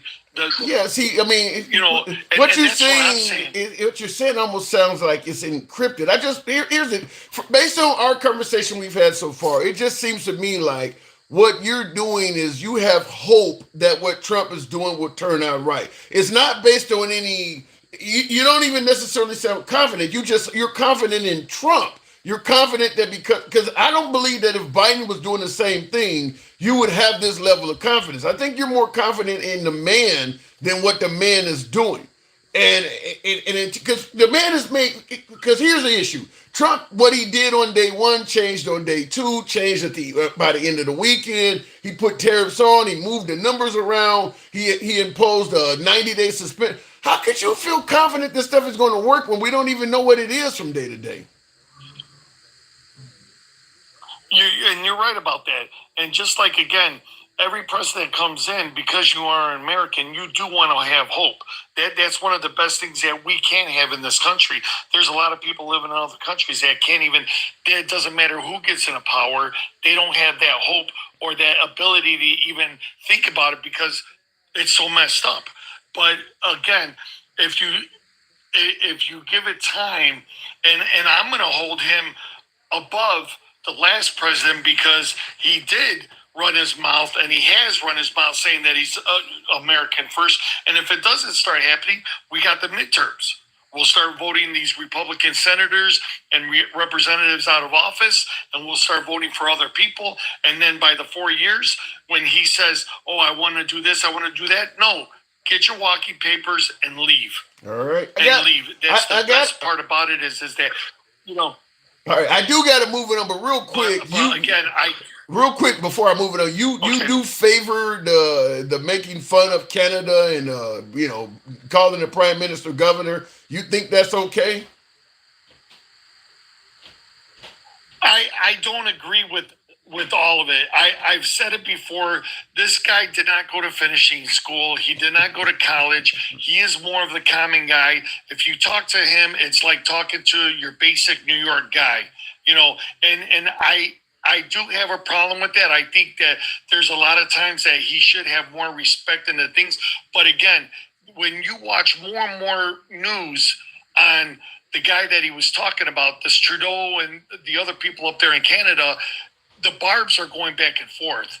The disrespect, people have lost so much disrespect over the last 10 to 15 years, and I wouldn't be surprised if there isn't a fight in the Senate. I mean, other things have happened in the Senate. We found out that someone was having sex in the Senate, in the halls, these great halls that they talk about that's supposed to have so much respect. But then during the State of the Congress speech, someone started yelling out things. So I agree with you. a certain level of respect should be due across the board to everybody, no matter what. But it has to start. But Mick Shelley, it has to start from the top. Leadership starts from the top. You can't expect the people at the bottom to respect him first, and then he says, "Well, if you respect me, then I respect." No, leadership starts from the top.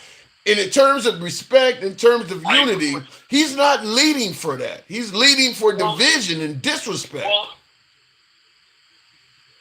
Well, that's the thing, is that respect comes from everywhere. No, nobody should ever. It starts ever from the top. It starts from the top. How many kids do you hear nowadays that go to school and say that the teacher needs to respect me? And the teacher does respect them and tries to teach them right, but then they next thing you know it, 2 weeks later they're punching the teacher in the face. So I'm not saying it doesn't start from the top. Yeah, as the president of the free world in our country, he should have respect for other people. But again, this is the guy that has always been like this, that has never changed. Now you got politicians that are now sitting there giving interviews out and having these rallies, so-called rallies, and they've got mouths like a toilet trash trucker, and they're swearing now, and they're saying a lot of things, and the things that are said about him are just as worse. What are they gonna do? Be nice to him while he's trashing him? I mean, CNN can't even ask him a question without him attacking him on national TV. I mean, the CNN reporters are not attacking him when they're asking him questions. He's the one calling them stupid and dumb. I mean, you're not going to get any of the things you're talking about as long as the White House itself is doing all that stuff. I'll give you the last word. I do got to move it on, though.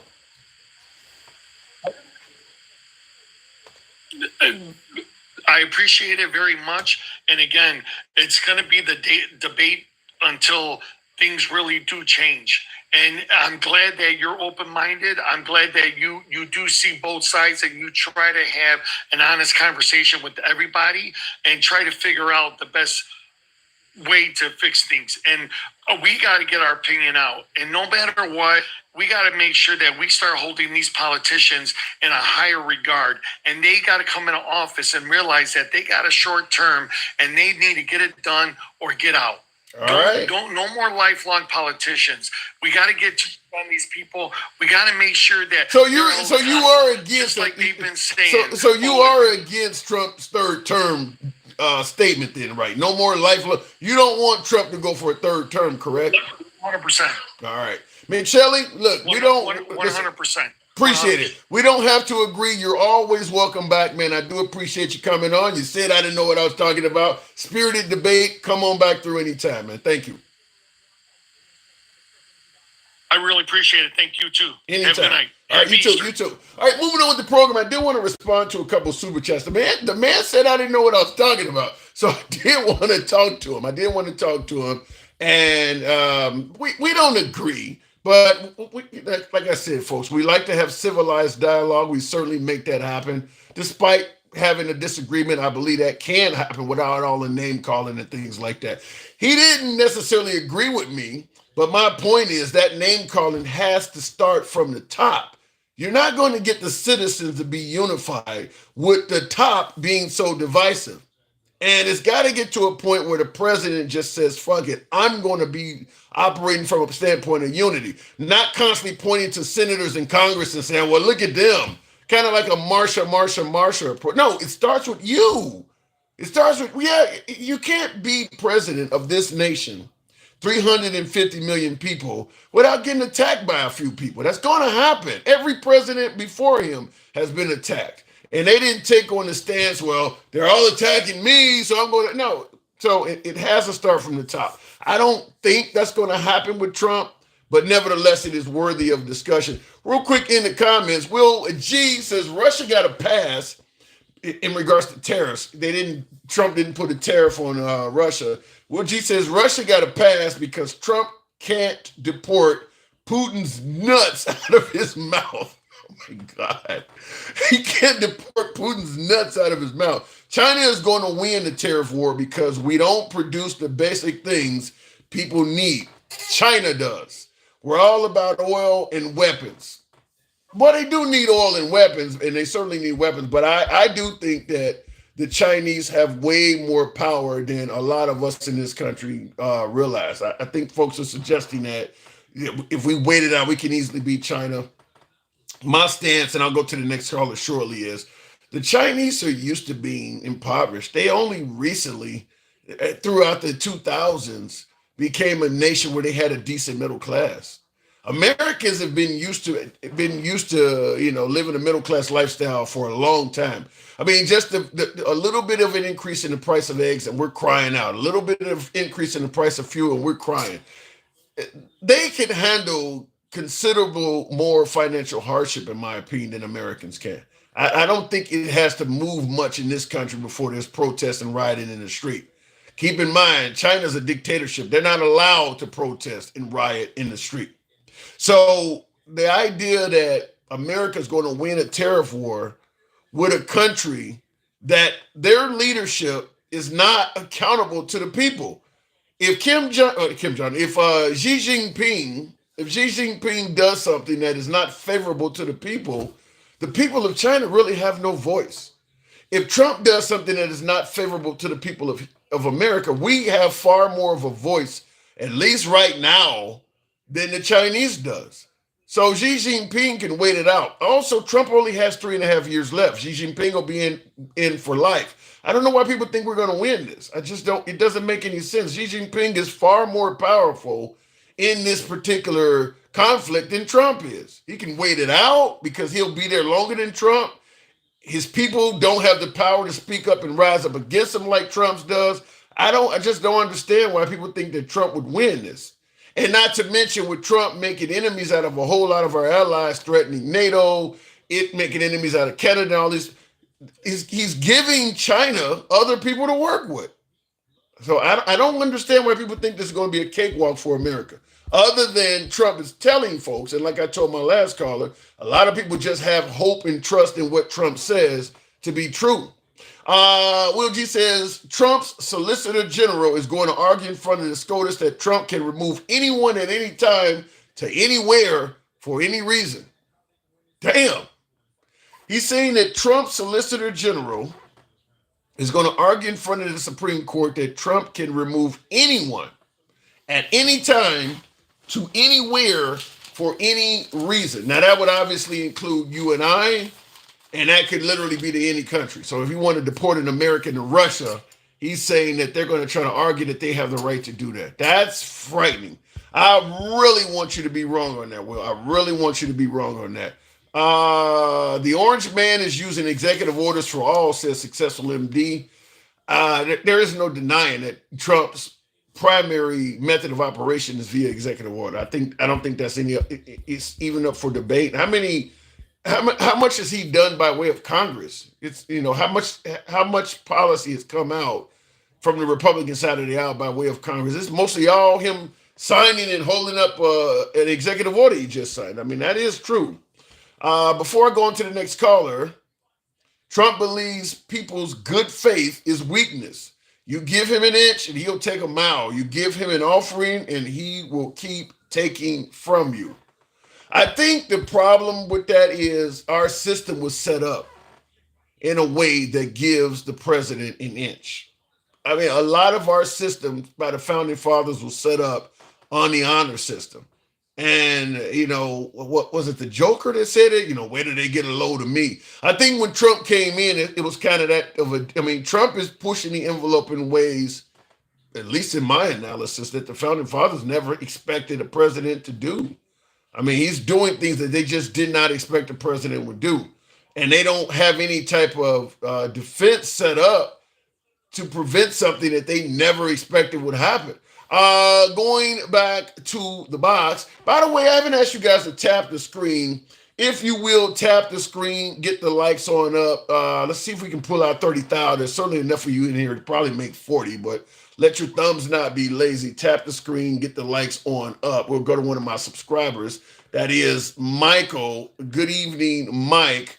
Welcome to the program. Now, my last caller said I'm getting a hell of a lot wrong in Trump's tariffs are going to be the glory to be for this great country.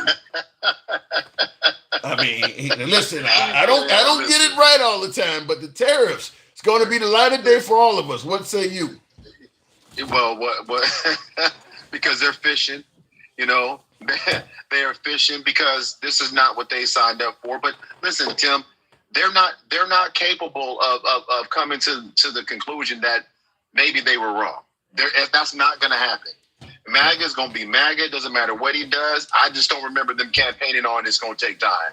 It's going to take months. It's going to take years. What are you saying? That would have been the campaign. What are you saying? That would have been the campaign slogan, Trump 2024, it's going to take time? It's going to take time, yeah. I thought it was Al Fixin'. 2 years. I don't remember that. I don't remember Make America Great in two years after I get in office. That's not what I remember. They're literally talking about giving up on the Ukraine conflict. We might just have to just throw in the towel. Yeah, I heard Marco. Yeah, Marco Rubio said that if they don't come to a ceasefire within a matter of days, that we may just give up on it. Now I'm assuming MAGA's favoring that. I'm assuming that most MAGA would agree with that, but that goes a long way from the "I can end that war in 24 hours" claim. Right, because there weren't. Listen, I've been following your page for a while. I don't recall people coming up here and not supporting day one. He'll get it fixed. Day one, he'll get it fixed within 24 hours. I remember them praising and shouting that nonsense and rhetoric. But here we are, almost at 100 days, and now they're talking about just throwing in the towel and letting Russia have their will with Ukraine, and somehow that's supposed to be okay. Yeah. And somehow we're supposed to just accept this. But that's what I said. But that's what I kind of say when I say there's the difference between Trump or better yet MAGA versus a Republican is that I do believe MAGA is for the most part pro-Trump as opposed to Republicans have certain principles. Because if Trump says let's end this war no matter what, MAGA is going to fall in line behind that. If Trump says, look, forget them, let's move on, let's take care of America first and leave that war to them to dissolve between themselves, MAGA is going to say, okay, we're cool with that now. So I do believe that MAGA is going to go with what Trump says no matter what. Like my last caller kind of admitted, even though we had a big back and forth, he kind of admitted, I just have hope that what Trump is doing with the tariffs is going to turn out right. But see, here's the thing. So now they're having hope. Now it's okay to have hope. See, this is the bullshit, though. Now it's okay to have hope. Now it's okay to give him time. Now all the things, Tim. Now all of a sudden, it's okay to recognize that I've been calling him mediocre, and I've been telling you that he's mediocre. And everything that we're seeing right now shows that other than lying.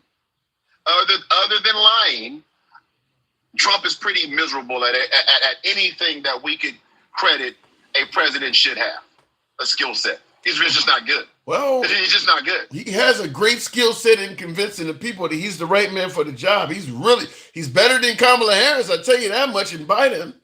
Well, according to them. But think about this. So Senator Van Hollen was able to go over to El Salvador and sit down with this man and meet with this man, but nobody else can do anything else. Yeah. Not only did he sit down and meet with him, it seems like he probably is responsible for getting him taken out of maximum security and put in a better facility too. That's what it's looking like, right? That's what it's looking like. But Trump, the Wizard of Oz, he couldn't do it. Right? Well, Trump couldn't do it. But Trump is a master negotiator, Mike. I've said before that even MAGA does not. But when Trump says that, look, we sent him to El Salvador, he's a citizen of El Salvador, there's nothing we can do to bring him back even if we wanted to. I said even MAGA don't believe it. And I've had Jeremy and MAGA reacts. All of them admit they don't believe that if Trump wanted to bring Abrego Garcia back, he couldn't do it. They all agree that Trump is just basically selling wolf tickets. He don't want to bring the guy back, and they believe that he doesn't deserve to be brought back, and we can debate that. But he's lying about the part about saying I couldn't bring him back even if I wanted to. But then he doubles down. Then they double down. Not only do you say you don't want to bring him back, then you double down to show pictures of somebody else's hands on TV. That was this man's hand. You saw that, right? I just saw it about 10 minutes. Yeah, I saw it on this ABC News tonight, about 10 minutes before I came on live, that Trump put a picture up there with what was supposed to be Albrego's knuckles with MS-13 gang sign tattoos on them, and it's clear that they've been superimposed. Yeah, I did see that. I did see that. Wow. And then they hold it. Here's the thing. But MAGA, I don't even have a problem because Trump is who he is. MAGA will look at that and forget that, like, if that was his hand, do you think we would be having this debate at all? Do you think that they wouldn't have shown, like if those were his hands, there would be no debate. The judges would have never, ever deemed that he was not part of this MS-13, right? It's just crazy that people are taking this stuff and go, see, that's because they want to believe their own racist, bias, prejudice, bigoted behavior. You know what I'm concerned with though, because MS-13 and Trinidad Aragua, if I can pronounce it right, are not the only incredibly violent gangs in this country. I mean, let's be clear: gangs that have people that look like you and me, Crips, Bloods, GDs, BDs, Viceler. A lot of those gangs are very violent as well. And if you can convince people that gangs are so violent, you need to deport them to some max security prison based on your word alone. I don't think it would be hard to convince a whole lot of Americans that some of these, minority black street gangs deserve the same treatment. I don't think it would be hard. I think it would be the same folks that believe they need to be deported because they're in MS-13. I don't think it would be hard to convince a whole lot of them that a Crip or a Blood need to be put in maximum security prison just for being a Crip or a Blood as well. Tim, I'm gonna tell you where you're 1,000% right, because they're not the party of law and order anymore. That's long gone. That's been out the window. They're a party of law and order against minorities, against those that don't look like them. They're a party of white men, white cisgender men only. And listen, they can deny it all they want to, but the proof is in the pudding. Because you let all the J6ers out and said that somehow the justice system, they were all tried, convicted, and sentenced. Just the justice system. They were all pardoned, and somehow that's okay. The same people that attacked the Capitol. But they were convicted. But now everyone else they're just going to assume that they're violent criminals. They're just going to assume that they're violent. Even when the proof isn't there. Well, they had to do something.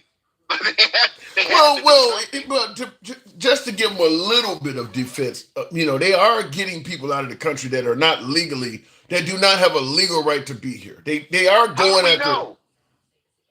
Huh? Let me ask you this, Tim. Let me ask you this. Would you stand on that? Would you stand that the people that have been deported up to this point, that have been deported out of this country up to this point, would you stand that there's evidence to show that all of those people have had due process, or their files would show you that they are not supposed to be here? That's a good point. I guess I would retract that, because they're doing it which is what Jeremy came on the program. He's mad and said they're moving so fast, and because there are no checks and balances. Yeah, I do believe they have deported people that had a legal right to be in this country. It wouldn't surprise me if they deported a few citizens. There's just no way to know, because some of these folks, the only way they found out their relative was gone is because the president of El Salvador put that gloating video on TV of them coming in, and they saw the video of their loved ones. Otherwise, that would have just been a missing persons report of somebody who never was found again. So we don't even know who the people are in that facility. We don't even know who all of them are. They never released any type of inventory. Right, and that's my point. So are you gonna trust the way they've been moving? Are you gonna trust that they're doing the right thing? Can you honestly sit here and say that? I want to. The evidence in front of us does not listen. The evidence in front of us does not tell me that they are, and they're doubling down by lying about what they're doing. Yeah. Even though they've admitted that there was an error, they're still holding up pictures saying that this man Garcia did all these things that he has not done, and they're still lying about it. The press secretary gets up every day and doubles down on what she doubled down on the day before. Yeah. Every single day. To me, out of all of they got 200 and some odd people, 300 people or whatever they sent over there, and most Americans don't know who they are. I think they could have easily threw the American people a bone just to take one scandal off of them and brought this one dude back home. I mean, we would have still been crying out, well, who are the other people? But it wouldn't have looked as bad as this because we know who this guy is. And you can see from the information coming out from the Trump administration that this guy is nowhere near as bad as they're saying. I mean, if he was as bad as they're saying, they would be presenting a whole lot more than an accusation made by his wife of a fight they had back in 2021 or a few tattoos. I mean, you started out with rapists and murders. I mean, there are so many American dudes that got domestic violence accusations made on them by chicks. I mean, that's kind of the go-to thing. If a woman hits a guy and the guy gets mad and shoves her or pushes her back, she calls the cops and says that he started it. I mean, that's like so common. So to go with that and bring that up, like, you know how many dudes watching this has had that happen to them? I'm not saying the guy is innocent, but without a conviction, that's just an accusation. It's just an accusation. And the funny thing is, and I'll land my plane here. When the senator was sitting down with him, why didn't they keep him in his prison clothes? Why did they give him other clothes? Give him a hat. Why did they give him a hat to put on? Why did they you see, and these are questions that I actually have because it doesn't make sense, right? It makes no sense. The senator went out there and they moved because he was present. They moved because those cameras are on. You got to ask yourself why. You know, at the end of the day, this is wrong. People are having no humanity, no civility, and then they want to act as if somehow we're supposed to just take it lying down and believe a known habitual liar. And that's just not, you know. And listen, like I said, we're not going to change how MAGA feels about him. They love some MAGA. I got MAGA on this program. Both Jeremy and even MAGA Reacts don't give a damn about the guy. We'll be bringing him up soon, but Jeremy doesn't favor it. He's MAGA. I mean, some of my MAGA viewers are like, look, this is a bit overboard. I mean, so yeah, but they always have a huge but. And we weren't hearing none of that during the campaign. Jeremy, MAGA, they were all saying day one. They were all talking about inflation and all of those things. You know, all of that stuff. It is not something that was on the table and now it is. And it's just sad because they want to be right so bad. They don't care about the law. They don't care about the Constitution. Well, like my last caller said, they have more hope in Trump than they ever would have had in Biden and Kamala Harris. But before I move it on from you, I do want to ask you this before you get out of here. Shaquille O'Neal giving Trump a hug, does that hurt his reputation in your opinion at all? I think it will with some people. When you're in that space, I mean, what else is he supposed to do? He walked up to He walked up to Trump, extended his hand, Trump shook it, and then he pulled Trump in for a hug. He didn't have to do all that. Yeah, I mean, listen, I don't think he should. I mean, I wouldn't have, but that's just me. I mean, yeah, is it going to hurt his reputation? Yeah, it's going to hurt. It's going to sting a little bit. It's going to sting a little bit. Is that wrong for it to hurt his reputation? I don't know. Listen, at the end of the day, however people feel about it. Right? I mean, that's the beauty of this. If people feel that he's wrong for doing it like they did with Snoop and everybody else, then so be it. You know, at the end of the day, you take what comes with it. Does it make the liberals look like snowflakes or petty to have that type of feeling? No, I'm gonna tell you why it doesn't. Because if it's the same with Trump, you know, it's the same with Trump supporters. Everybody is so caught up into, you know, they call the libs snowflakes and all this, and crying and whining and all this stuff, but we're just pushing back on what's happening and what we see, you know. So and if Snoop gets punished by, I mean, if Shaq gets punished by this somehow in the public eye, then he has to deal with it. It's the board that they're playing on. It's the board that they're playing on. I mean, it's hard for Shaq to avoid somebody with his size, and you know. So I don't know, but it is what it is. I don't really.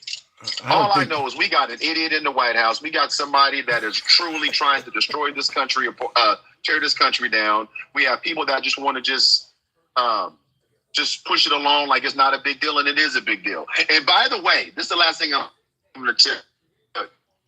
So here's China winning this tariff war again. Here's China targeting tariffs towards red states again, like they did the first time. Right now, here's the thing. Think about that. They know who they're hurting. They know who they're trying to hurt. Yeah, they know who they're hurting. So, but what does that say? they're targeting red states. They're not targeting America as a whole. They're sending a profound message to us as Americans. Like, we see it, but at the end of the day, Americans are being hurt. And if they really gave a damn as a whole, they would just say that this is wrong and this is not right, and I didn't vote for harm, but they did vote for harm and they knew it. So ain't no going back now. But listen, China's going to win this because you said earlier the citizens in China don't have a voice. Right. They don't have a voice, and they don't have a voice, and Xi Jinping has a lot more than 3.5 years to wait it out. I don't see how America wins. You're damn right. I don't see how we win this, and they can spend it any way they want to. But this is not good. But this is what happens when you have incompetence at the highest level. I've been telling you these people are mediocre from the beginning, Tim. I've told you they're mediocre. I've been telling you that they don't know what they're doing, and it's showing full stop. They had to apologize again for the damn for what did they send out?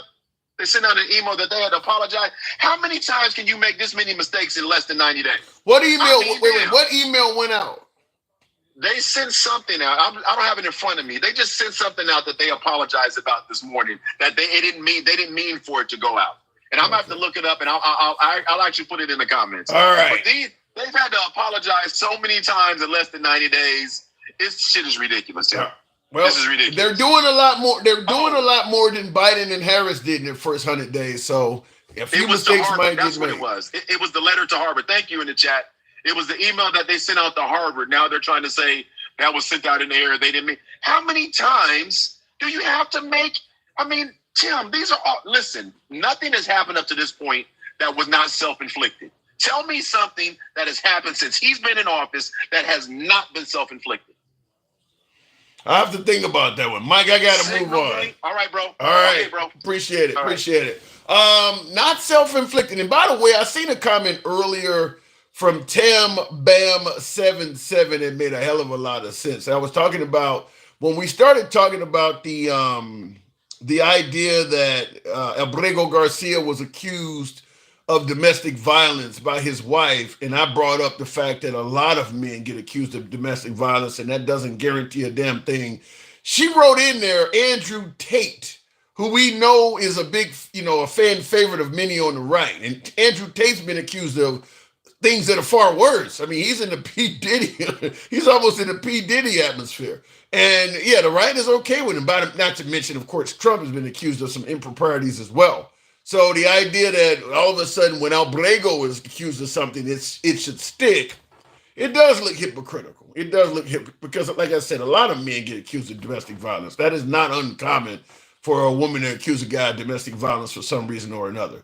The idea that Trump is trying to bring that up as a way to describe why they sent him to maximum security prison, I don't get it. I don't get it at all. The tattoo removal business, says Will G, will be in a boom. But Trump's reach for power and false accusations and pretense will surpass that. I meant to say this on the tattoo removal business. I have brought that up. The tattoo removal businesses in Hispanic areas gotta be seeing an uptick in business. Having tattoos as a brown person right now is not safe. It's not safe because you may not be in a gang, may not have it. You may despise MS-13. You may have never been around Tren de Aragua, but all it takes is for somebody in government, somebody in border security or ICE to think your tattoos mean something, and that's good enough. Because without due process, it ain't like you can get in court and explain that this tattoo was a tribute to your mom or something like that. Or here's a picture of my grandma. She has the other half of this on her forearm. You don't get a chance to explain any of that. Some officer says, yeah, I'll tell you that this is what they wear, and that's good enough. You're gone. So I would probably think that the tattoo removal business in Hispanic areas is probably seeing an uptick in business. I would also say this, and I know a lot of my beloved MAGA is not going to like this, but I'm going to, it's a free speech program. You can correct me any way you want to in the comments. If you think I'm full of shit, feel free to state that.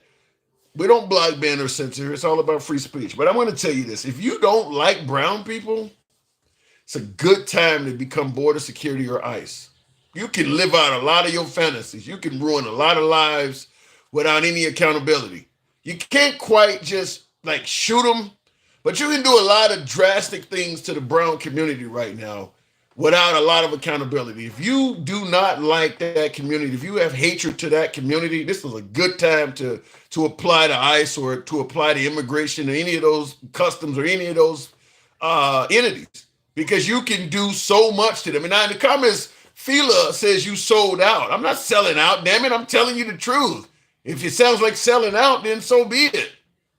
But there are, listen, if you are a racist, I'm being just flat out, if you do not like the brown community, it's open season. You can pretty much get away with whatever you want. I'm not suggesting it's good. It's wrong as the days are long.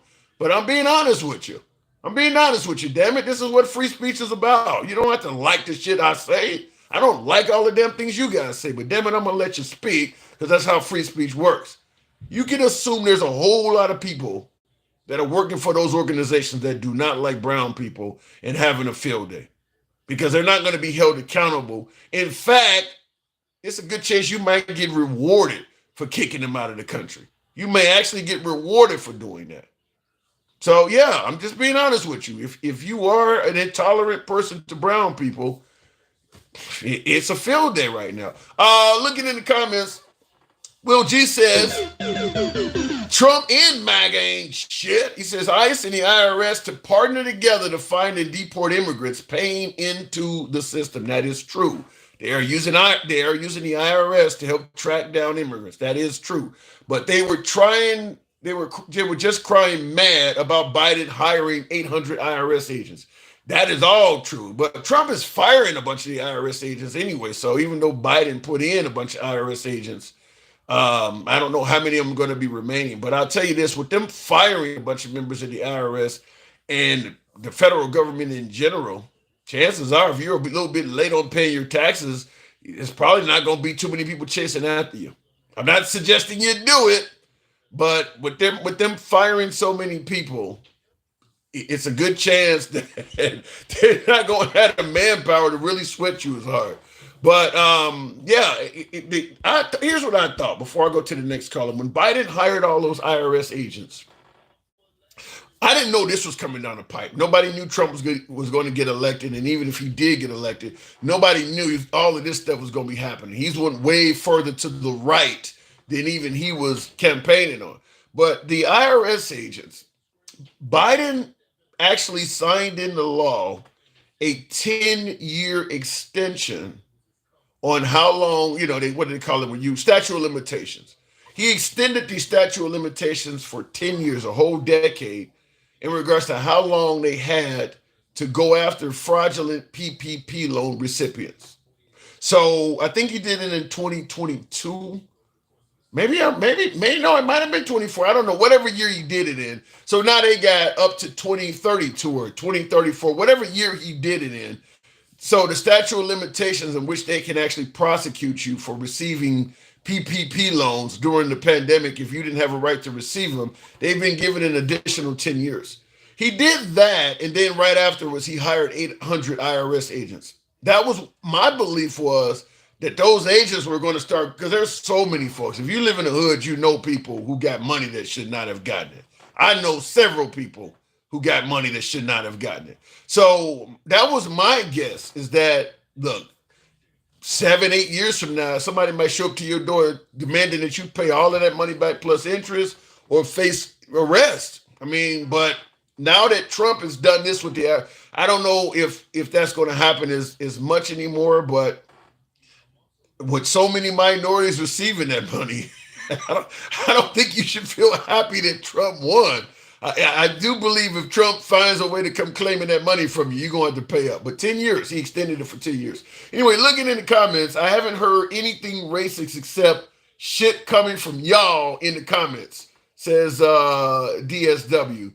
I could play some clips for you. People always say that. Well, look, listen, if you heard Biden say, vote for me or you ain't black, and you believe that's racist, I could play some clips for you that Trump has said. Trump has said things that are at least suspect.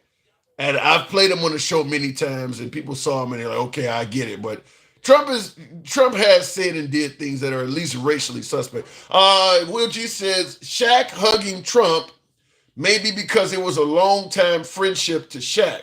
Trump really doesn't care because Shaq's shoe sizable overall size was a relic and piqued his interest. Well, Shaq walked up to Trump, extended his hand, and Shaquille O'Neal walked up to Trump, extended his hand. Trump shook his hand, and then Shaq also gave him an embrace. I'll see if I can find a quick clip before we go to the caller, but Shaq is the one that initiated that. It was not the president. Shaq did that, which is why some people are criticizing Shaquille O'Neal because he's the one that reached out to. See if I can play it real quick. This is a video here. It's a real quick short.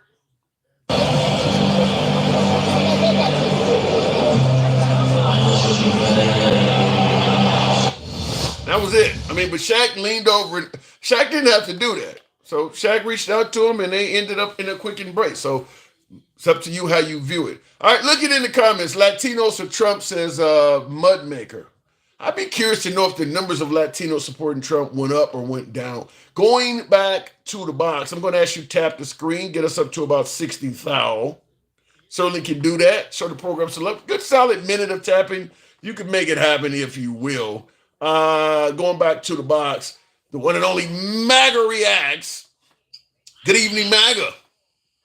Hey, what's up? Not much at all, not much at all. So you've heard a few things we were talking about, but one of the ones that, in regards to this whole Shaquille O'Neal thing, does it matter if a celebrity you respect, a celebrity you like, actually befriends the other side? Does that make a difference at all in your opinion of that celebrity?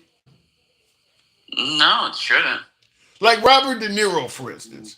I mean, he's a well-known, highly respected celebrity, got a heap of movies out that a lot of folks like, but he is very critical. Real talk, appreciate that galaxy. Thank you. Wow. But he's very critical of Trump. Would you have lost any respect for Robert De Niro at all? Yeah, I definitely lost respect for him. Why? I mean, why? Well, it's one thing to be friends with a guy. It's another thing to be critical of him when you're just an actor. That's different. These are two different questions. And a lot of wait. What do you mean? A lot of what I don't get what you said. said. Whoa, real talk. Appreciate that. Damn. I don't get. What do you mean? You said it's two different things. Being friends as opposed to being critical. Isn't they like polar opposites? They're kind of on the same playing field. No, I mean, being friends is just being friends. You can be friends with anyone. You know, we're all human. Being critical of someone requires effort, requires to like actually hate the person and pay attention to the person and see what they're doing and criticize it. It takes work. Being friends with someone or just being nice and saying hi to someone is nothing compared to all the work. So what about someone like Kid Rock? When he criticizes liberals, do that make you lose respect for him because he's being critical of them? He's not trying to be preachy, Kid Rock. He just tells you like how he feels.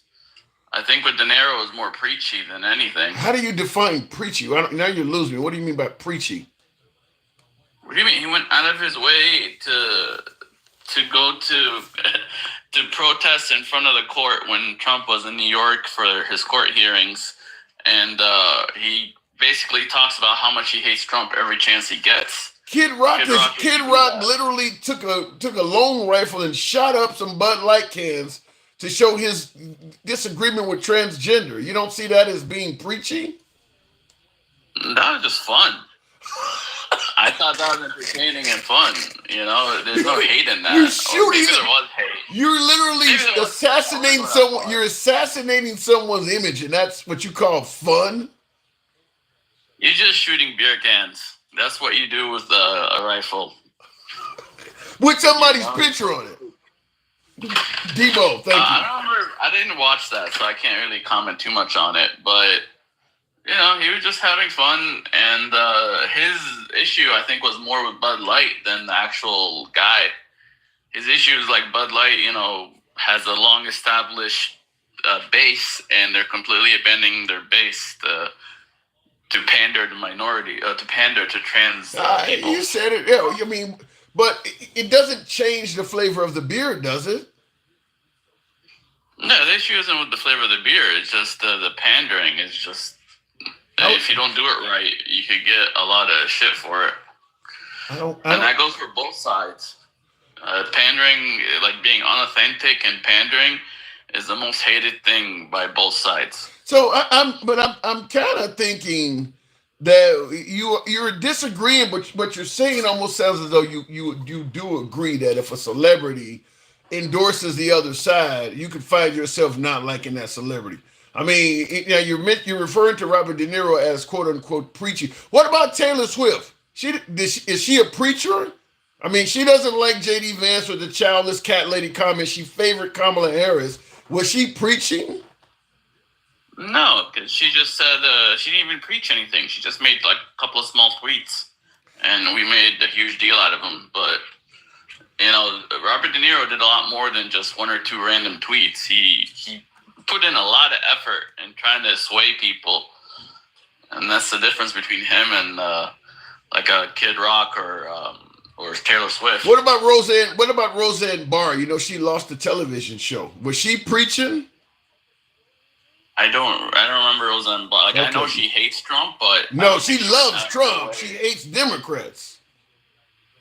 Sorry, I confused her with Rosie O'Donnell. Okay, big difference. Now we talking about Roseanne Barr from the Roseanne. You might be too young to remember. That's a television show from the '90s, and her dispute. I know who Roseanne is. I was watching the show until they fired her. Okay, was she very well? I grew up on that show. Was she preaching? I mean, how do you view her? She said all kinds of very critical things of Obama. I mean, she was, saying that some of his one of the black women on his administration looked like a monkey. I mean, she was saying all kinds of stuff. Yeah, well, technically, she didn't say it looked like a monkey. She said that it's Planet of the Apes. She made a planet, and she didn't even know the lady was black. And that lady was... What? It's not that dark. What? She didn't know she was black, really? She didn't look that black. I mean, I could see it. I could see her not thinking she was black.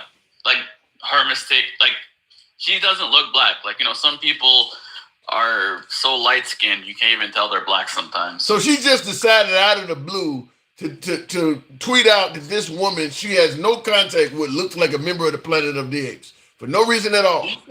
No, she didn't say it looks like anything. She was making, like, the chaos of something. I don't remember all the details. It was an attack. It was an attack on the Obama administration. I forgot the context. Again, I hate keep saying it, but context matter. What context would make you say that? What context would make you go to the Planet of the Apes?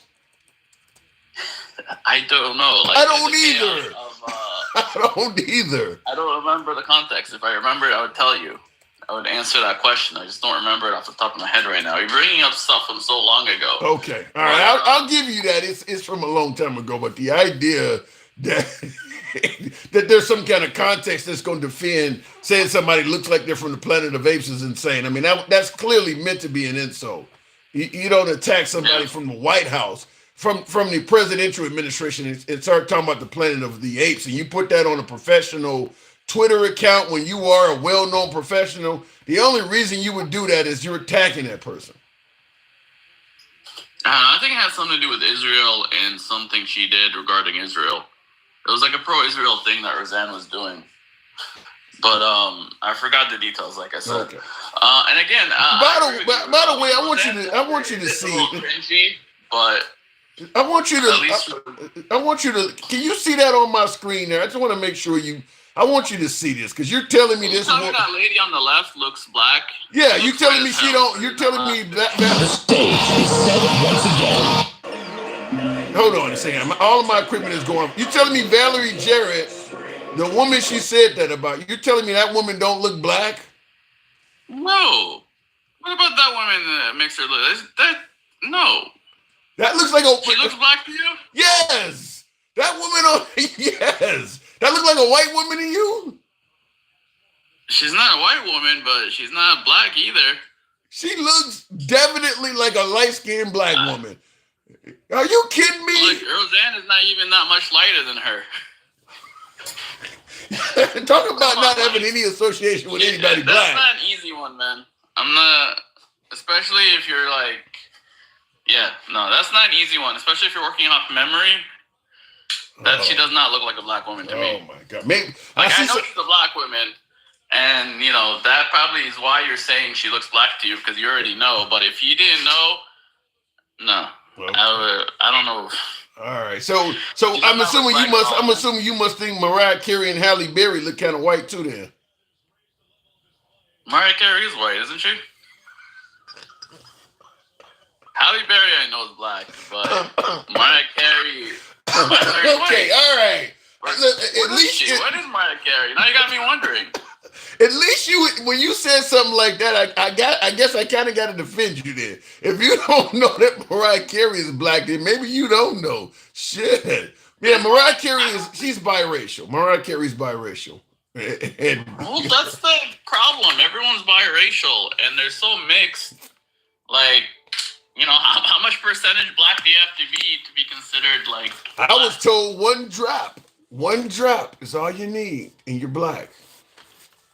I guess. Yeah, that's what I was told. So the Supreme Court has halted deportations of immigrants from Venezuela to El Salvador. Did the Supreme Court get it right? At least temporarily, they've stopped Trump from doing that. Did they get it right? Yeah, I think so. But they should let us deport them somewhere else. I think all these people should be deported, just not to jail. They should just be released in El Salvador somewhere. Yeah, and I don't, you know something? You and I don't totally disagree with that part. But so you are admitting though that if the Supreme Court got it right, then that means what Trump was doing was wrong. I mean, yes and no.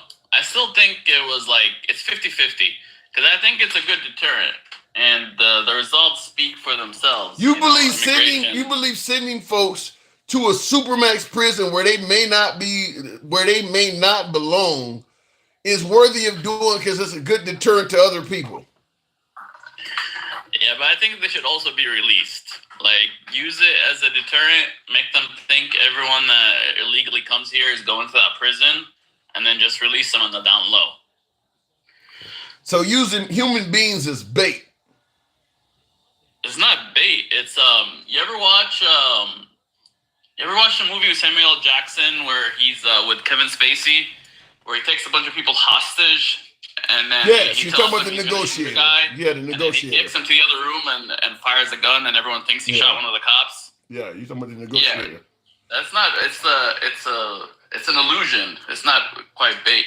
So I think Trump should shit like that where people think he's doing this shit, but realistically, because that guy from the other day, he looked okay to me, and I don't think that guy, the senator he spoke to, said anything about him being tortured or anything about the conditions he's been. Because the guy's already back in America, right? The senator. Yeah. Well, you're right about that. He didn't say nothing about him being tortured or anything like that. But I'll tell you this, and I'm just speculating. This is the conspiratorial side of me, but knowing that he has still got to go back into custody of El Salvador, you don't want to say anything really bad because you don't know how they're going to treat you. I mean, he did sound like he was able to get the guy, talking about Albrego Garcia, get him to be put in a lesser, harsh, they took him out of Supermax. They took him out of CCOT and put him into a facility that is still prison, but it's not as bad. So my guess is they may have warned him ahead of time.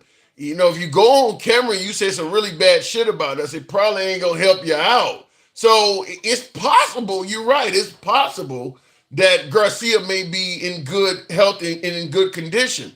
But I'm going to be, conspiratorial and say that if he was getting mistreated or tortured, I don't think he was in position to be honest and tell you. Keep in mind, if you go to North Korea and you interview them people, Kim Jong-un is treating them all very nice because they don't have the ability to tell you otherwise. The good ones. Huh? No, but you can't hide, signs of torture from the camera. You can hide it. You can hide it under that fucking. You can hide it under that fucking hat. If you hit on the top of the head with a billy club and they put a hat on your head, you can't see the bruises.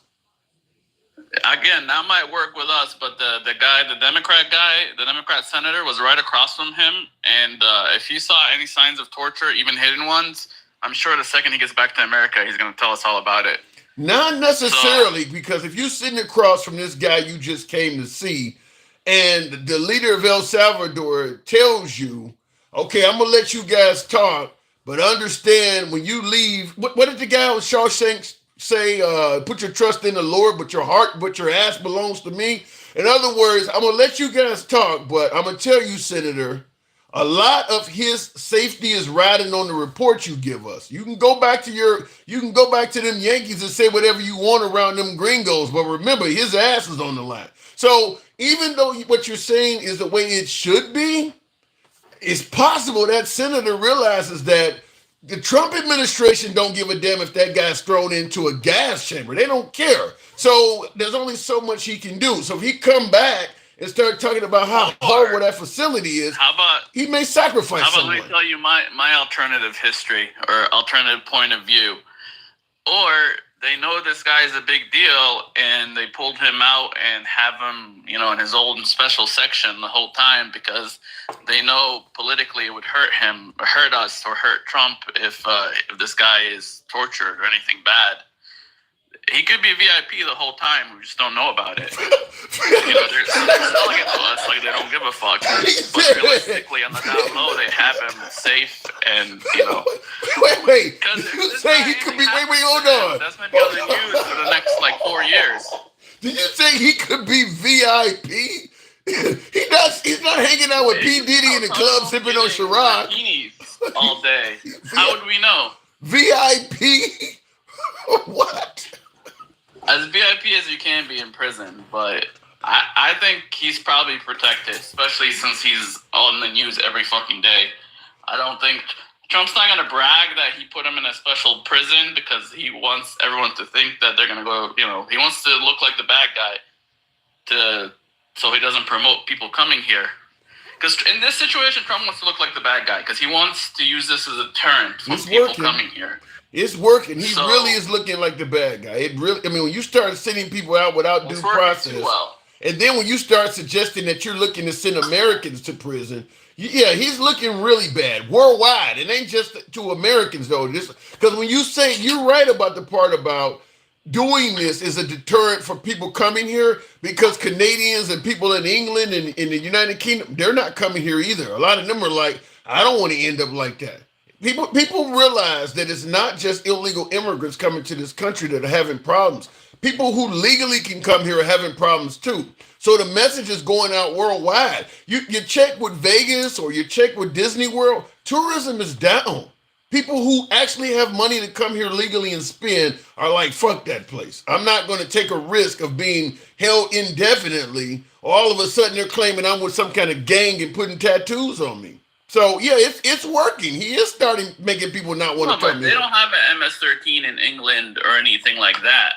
Because you got to realize, MS-13 and the other one, they're designated terrorists. So that's a special situation only for people from El Salvador and stuff like that. So that's not going to happen to anyone from Canada or anything like that. But that's the problem, is we don't know that. The people in Canada are hearing what Americans are suggesting. And by the way, when he start talking about potentially sending American criminals to prison down there as well, a lot of the Canadians are like, we don't have MS-13, but that's not stopping them from saying we are MS-13, because some of the people that he sent down there are saying that they are not MS-13. You don't get due process. From Venezuela and from El Salvador, the places MS-13 is from. Yeah. But when he start talking about the potential of sending American criminals there, if he'll send his own people down there, what the hell would he do to me coming from Ireland somewhere? That's the mindset of people. If he's talking about sending his own people there. Really bad criminals. And again, I think he cares more as a deterrent than an actual, actually sending anyone there. But I'm not going to speak so much on that because he's proved me wrong before. Right, because he's proved you wrong on the part where you just said he's talking about sending really bad criminals there. He started out with rapists and murderers. We're all the way down to you were protesting at the wrong protest. You got the wrong tattoo on you. So we started out with really bad people with the illegal immigrants. But now we're all the way down to, well, you went to a protest about Hamas, or you got a tattoo on you. So we're way off of that. So they're seeing this in other countries. It wasn't just a tattoo. He was found in court to be MS-13. And this was back in 2019. There was a informant that said he was MS-13 and a cop that went out of his way to do the paperwork to label this guy as MS-13. It's not like he got arrested just for his tattoo.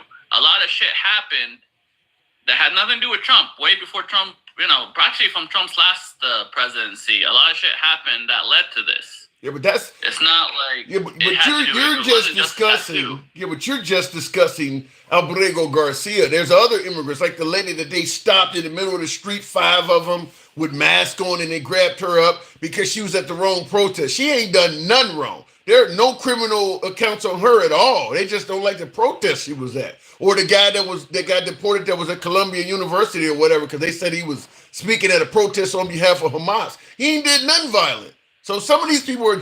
Yeah, but he's only getting deported. He's not going to El Salvador jail. Yeah, but it's a luck of the draw. You don't know where they're going to send you when they deport you. And you don't know how long you're going to be detained when they do. I mean, we had a woman come over... You should go back to your home country unless it's Venezuela who are not letting us deport anybody. Most other countries are taking deportees. They're taking their citizens back. Right. But the problem especially is... for non-criminals, Venezuelans are smart. They don't want their criminals back. Yeah, but we're talking about people with politics. Like, these are two different things you're kind of mixing together. You're talking about people who are potentially MS-13, and even if Trump's wrong about them being MS-13, they're still illegal aliens, and he's just deporting them.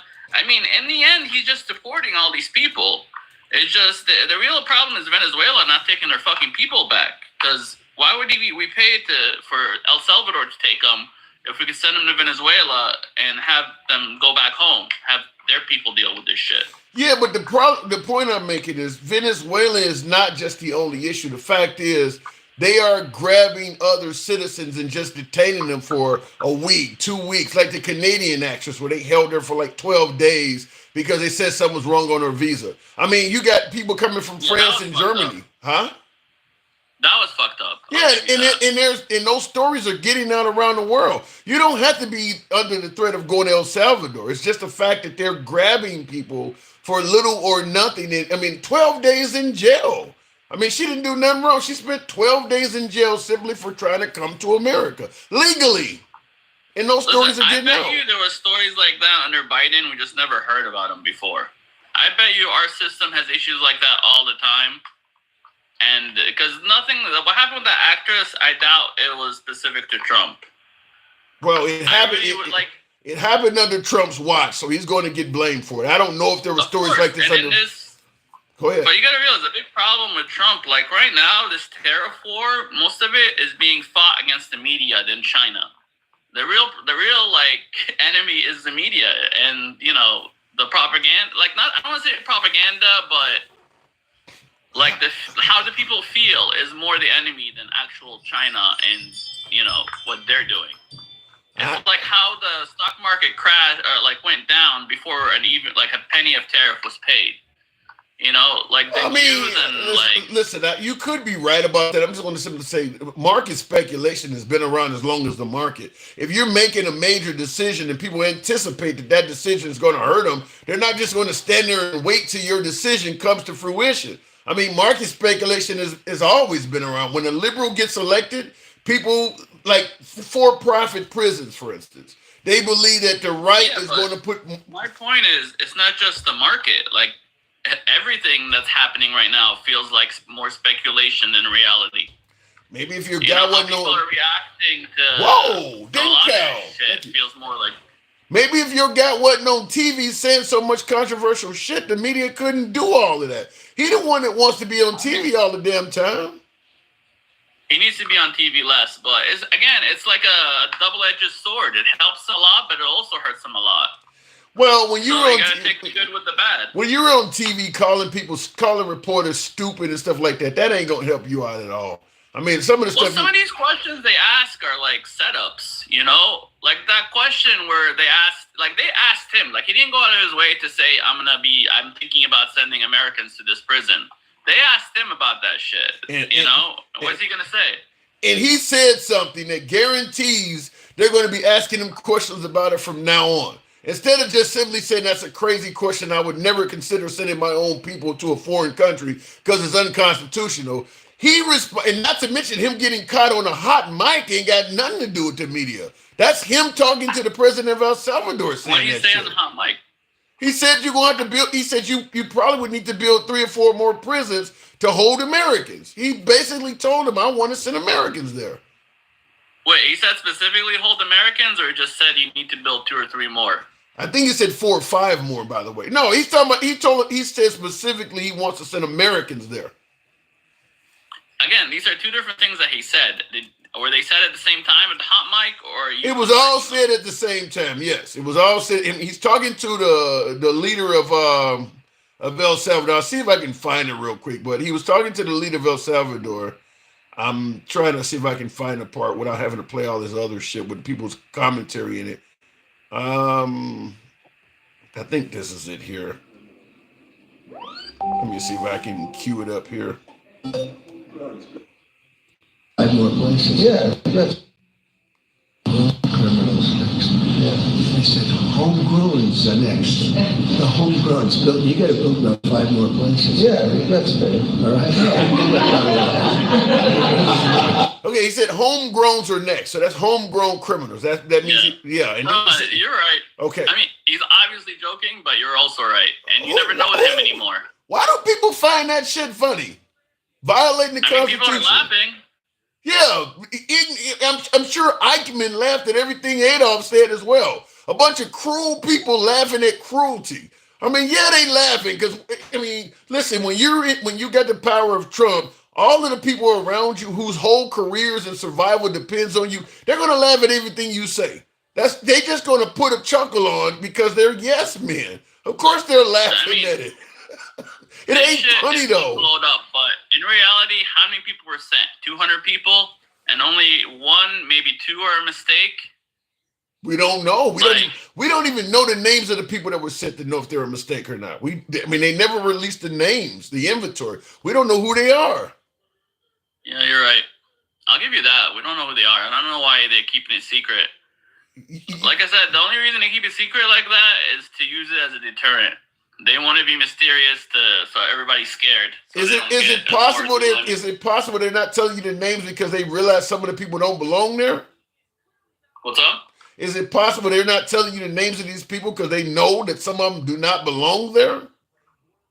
I mean, obviously you don't give a fuck because, this guy supposedly doesn't belong there, but they're not bringing him back.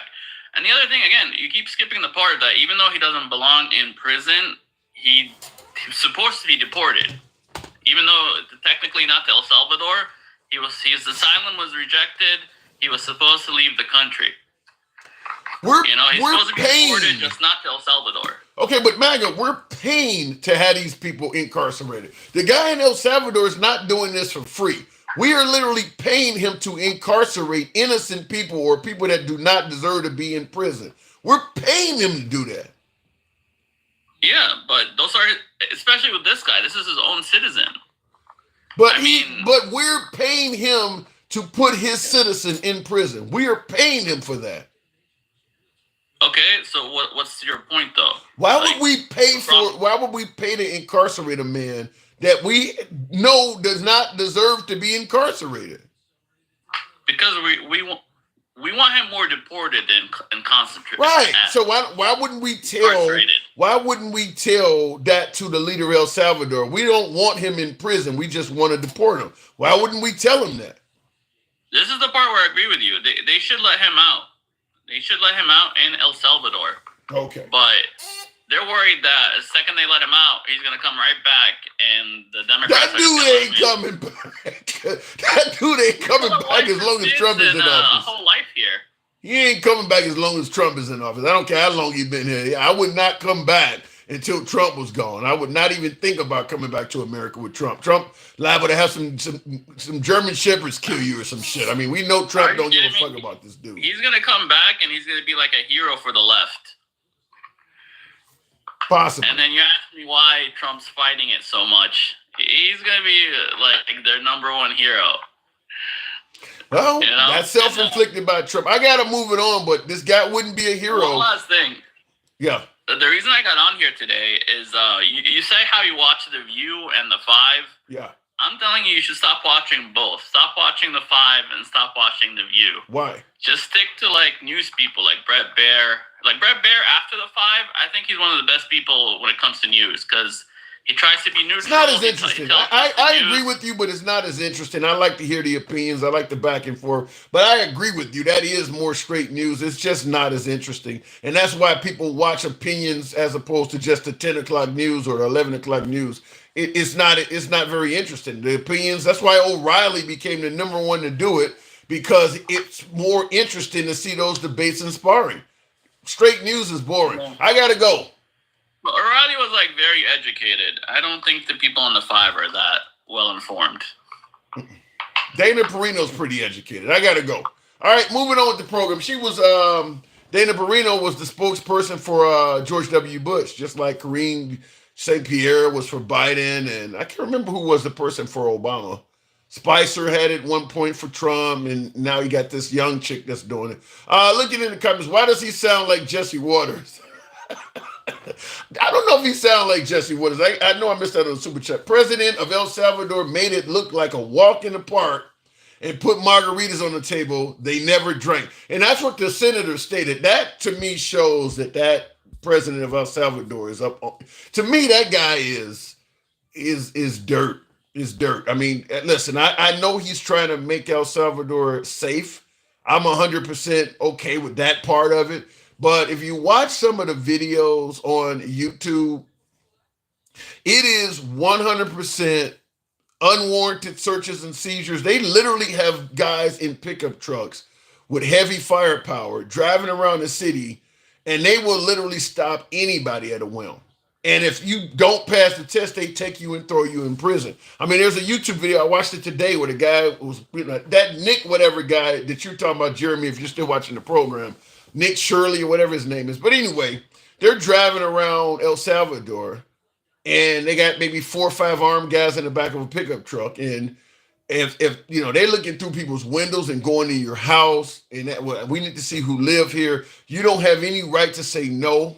One guy was just sitting on a porch. They walked up to him, and you know, they're aiming long rifles at him, demanding that he show if he got any tattoos and all. He ain't doing nothing wrong, just was sitting there.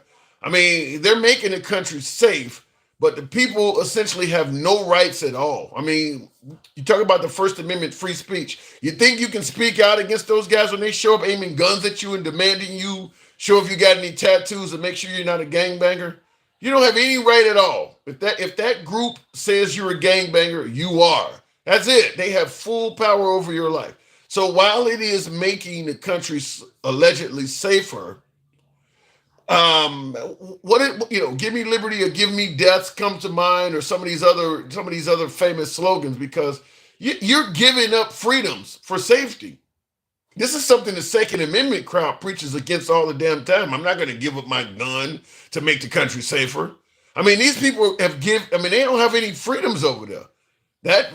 That president of El Salvador in the goal of making that country safe is just stopping and grabbing people at random.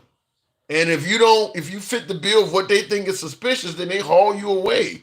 I don't know if we want to be like that in America. Now I will say this, there is an us versus them conversation to be had. If they would go driving through South Central Los Angeles and doing that to Crips and Bloods, a large portion of this country would support them. But if they were to go driving through rural Alabama, looking at backdoor gun ranges and shit like that, backyard gun ranges, and pulling up on them people, and they wouldn't like it. It's kind of one of those things. I would love for that to happen here, but you got to do it to them, not me. And in El Salvador, just looking at the videos, I'm like, there's no way we would want that in America. They just have no rights at all. The informant thing happened in 2019 when Trump was in the first time, and it doesn't have something to do with Trump, and we still don't know the credibility of the informant. Yeah, the whole notion that Abrego Garcia is an MS-13 member because an informant said he was an MS-13 member when you don't know who the informant, that don't say shit. That to me, that is flimsy as hell. To send somebody to maximum security prison for what the Trump administration is producing on this guy is weak, is lame at best. Okay, domestic violence accusation from his wife. I brought up Andrew Tate. Somebody read that in the comments. The right didn't give a damn about all the accusations made against Andrew Tate. They didn't give a damn about all the accusations made against Trump by a bunch of women. But his wife makes an accusation on him from 2021, and we're justifying him being in a maximum security prison based on that. That is weak as hell. Same thing with the alleged informant. How do you know the informant is real? We don't even trust Mike Pence informing on Trump trying to steal the election, but we trust some random informant out in space on this guy. I mean, it just rings. We don't give a fuck about this guy. We'll take any bad information on him we can get our hands on as true. Just some informant. No, you don't know his name. You don't know what credibility he has or anything. You can't cross-examine him, nothing. Just some informant told us, so we'll go with that. It could be an informant that was facing life in prison himself. You don't even know who this informant is, and we're going with that. TK are keeping, you said they are keeping our Garcia out because the defamation lawsuits are heavy. And I agree that's probably one of the reasons they don't want to bring Abrego Garcia back to the country or any of those folks they deported, because they would have huge lawsuits. They would have huge lawsuits against the Trump administration, probably Fox and all kinds of other people that said all kinds of awful shit about them. They would have Abrego Garcia, if he was able to get out, he would probably be set for life on the lawsuits he have. Because people have said all kinds of awful shit about him that is not true. It's not true, up to and including the Trump administration. Certainly with the picture they released today of Abrego Garcia's hand suggesting that he had MS-13 tattoos on his knuckles. If them tattoos that are on Trump's picture are not really on that man's hand, yeah, lawsuits. They don't want to bring him back because he definitely has a lot of ammunition because of how they did that. Anyway, going back to the box. What does that say? Tremolinos can because Shaq's. Oh, I saw that. Okay, going back to the box and tap the screen and give me on up to about 70,000. We'll go straight to, I think King Finn was in there. Good evening, King. Welcome to the program. King Finn. You there? King Finn. King Finn is Sleep Finn. All right, moving on. I'll go back to the box. King Finn was out of there. All right, moving on with the program. We'll go to the one and only Den Cal, 85,000. That would be nice. Tap the screen. Get the lights on up. Den Cal, good evening.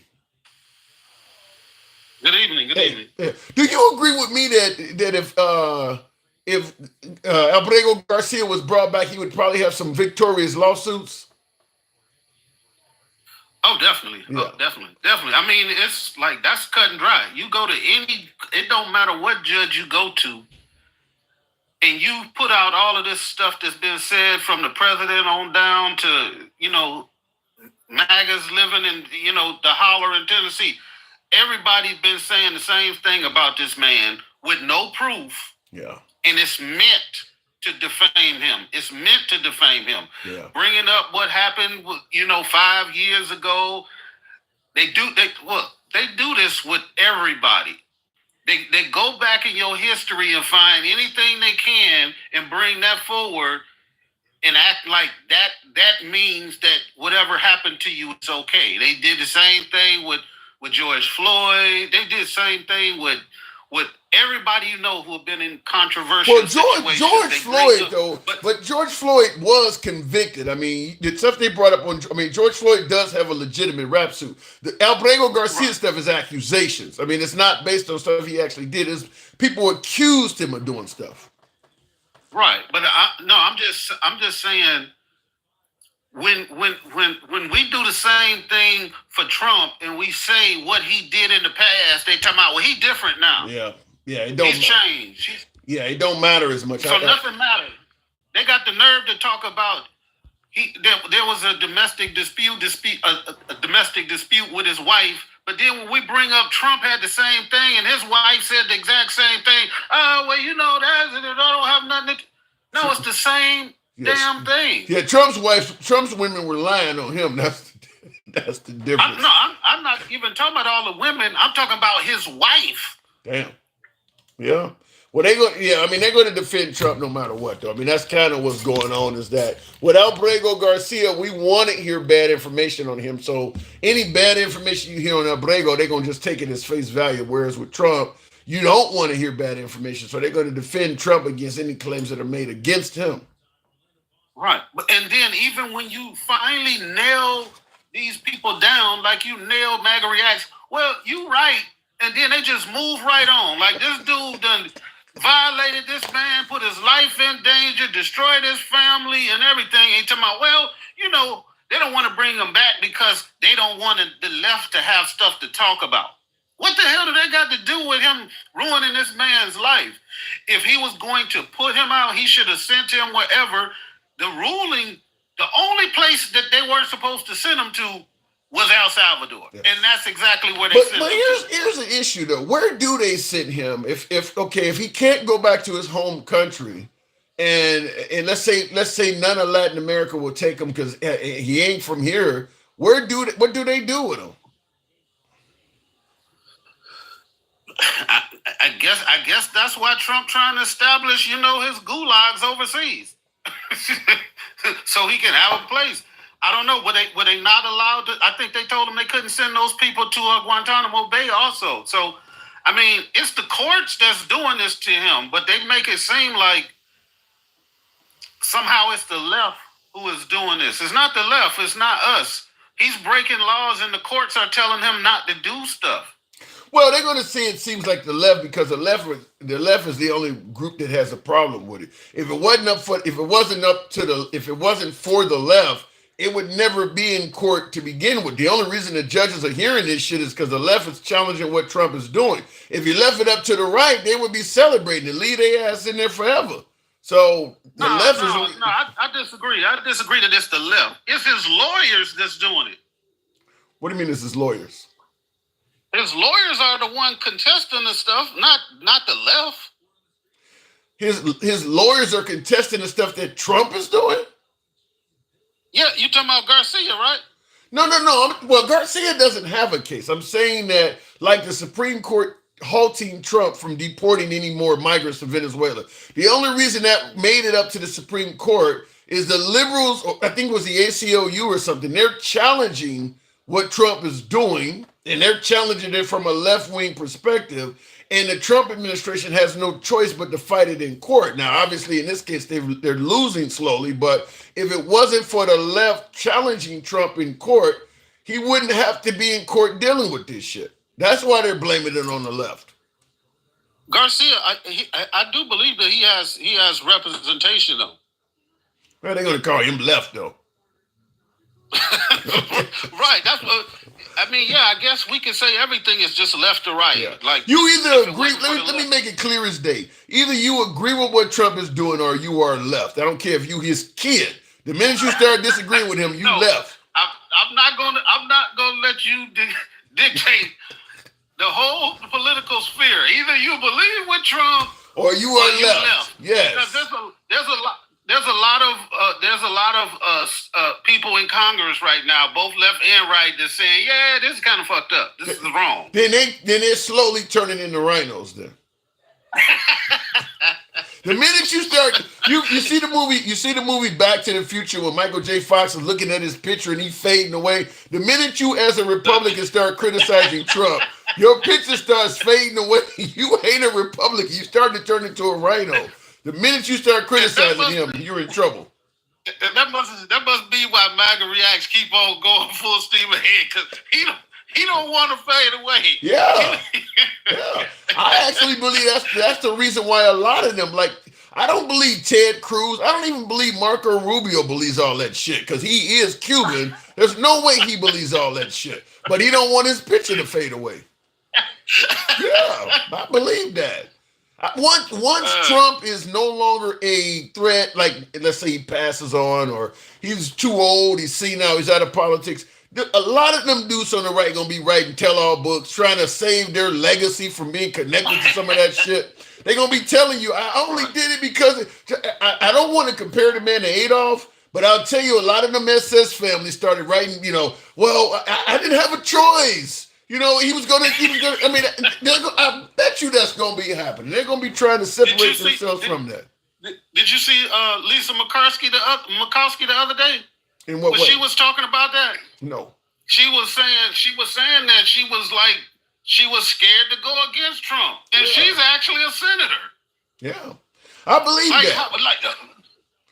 I mean, that's crazy for somebody to come out as a senator and say, "Yeah, I'd be nervous about the decisions I make," because you're supposed to be there working for your constituents. But I don't think it's. I mean, listen, she shouldn't say it. It's kind of shocking to hear a senator say something like that. But at this point, she ain't saying them that we don't already know. Everybody. I mean, you've seen it happen to Adam Kinzinger. You've seen it happen to Liz Cheney, Mike Pence. You've seen a whole lot of very highly respected Republicans. Pictures fade completely away. I mean, it looked like the Polaroid before you began to shake it and blow on it. Like there's nothing there. Because they went against Trump. I mean, these are people who could have probably had a Republican career for the rest of their life if they didn't go against Trump.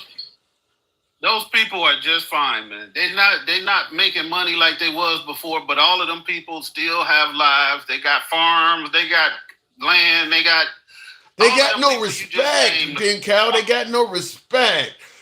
Liz Cheney can't even walk. Go ahead. If you're not in the politics game anymore, all you have is your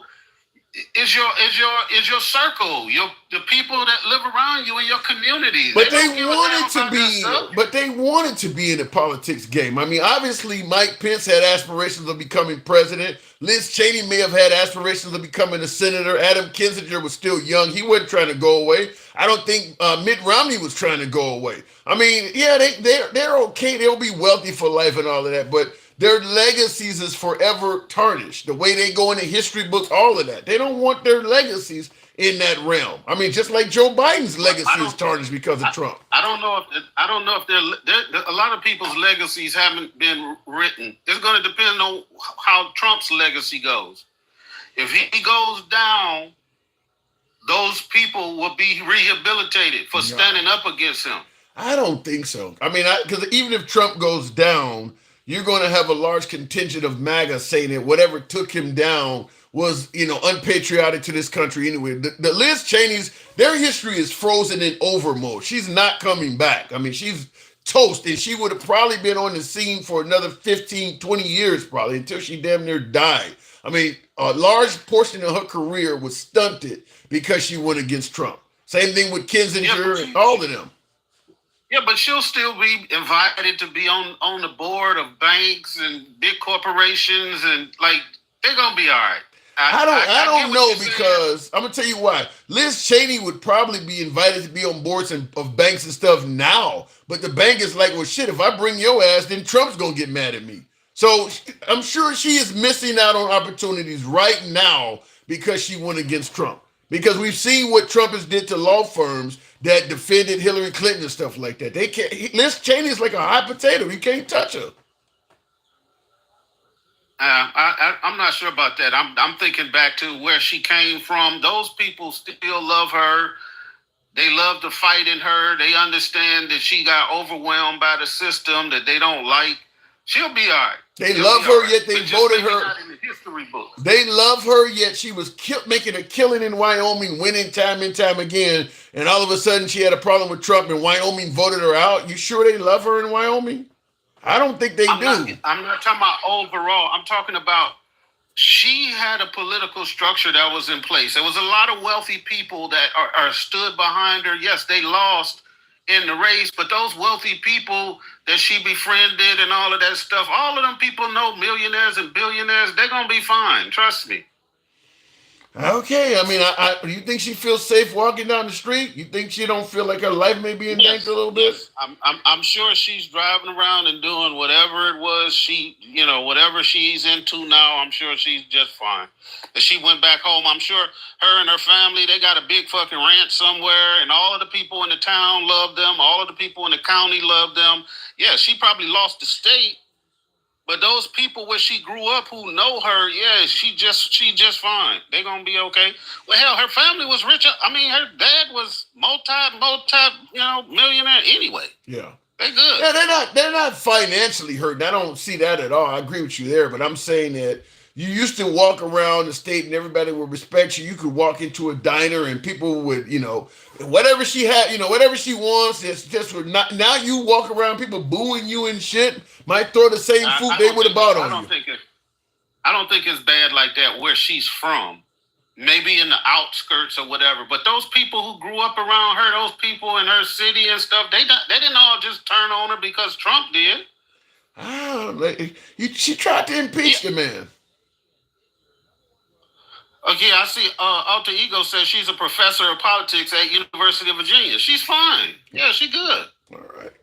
All right, I'll leave it. Okay, I don't know. I'd have to look more into it. I tend to think that her legacy has been fucked because of Trump. I tend to think she was probably a lawyer or whatever she was before she became a senator. She had the best education, and she'll be able to find it. She'll be fine. Hey, did you see how all of the colleges is getting together now? For what do you mean? Because of the Harvard thing? Yeah.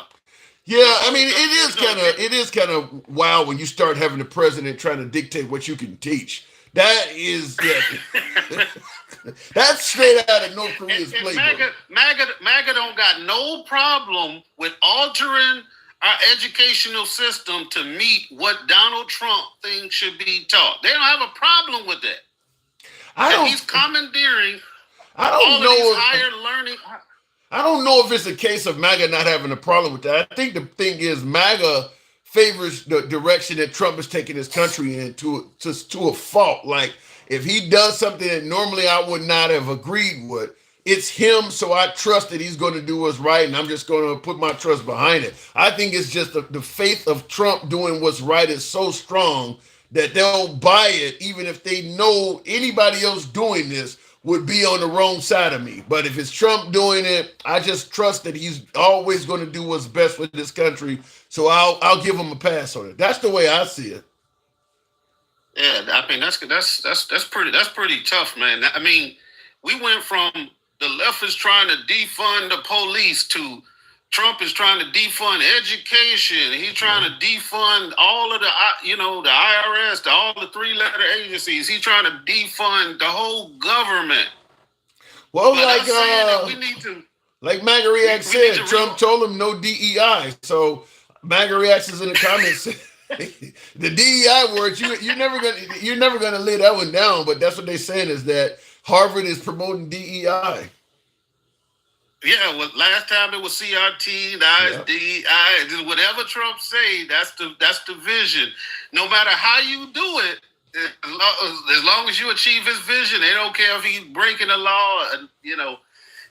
He's challenging posse comitatus. He's challenging all of that, trying to make it so that American troops can now actually act like law enforcement and apprehend people coming across the border. All of that stuff is in our Constitution, and they fine with everything he said, even if it breaks the Constitution. It's amazing. I gotta say, his attorneys are really good at finding loopholes to stuff. I mean, like I mentioned earlier in the live, is that our founding fathers did a lot on the honor system, and I don't think they ever anticipated somebody would come along and challenge every single aspect, every single word of the Constitution and the law the way Trump has successfully did. Like, for instance, with this facilitated way to bring Abrego Garcia back. And they're twisting the word facilitate. I mean, he's got the best lawyers, and they're finding whatever loophole they can find to twist words.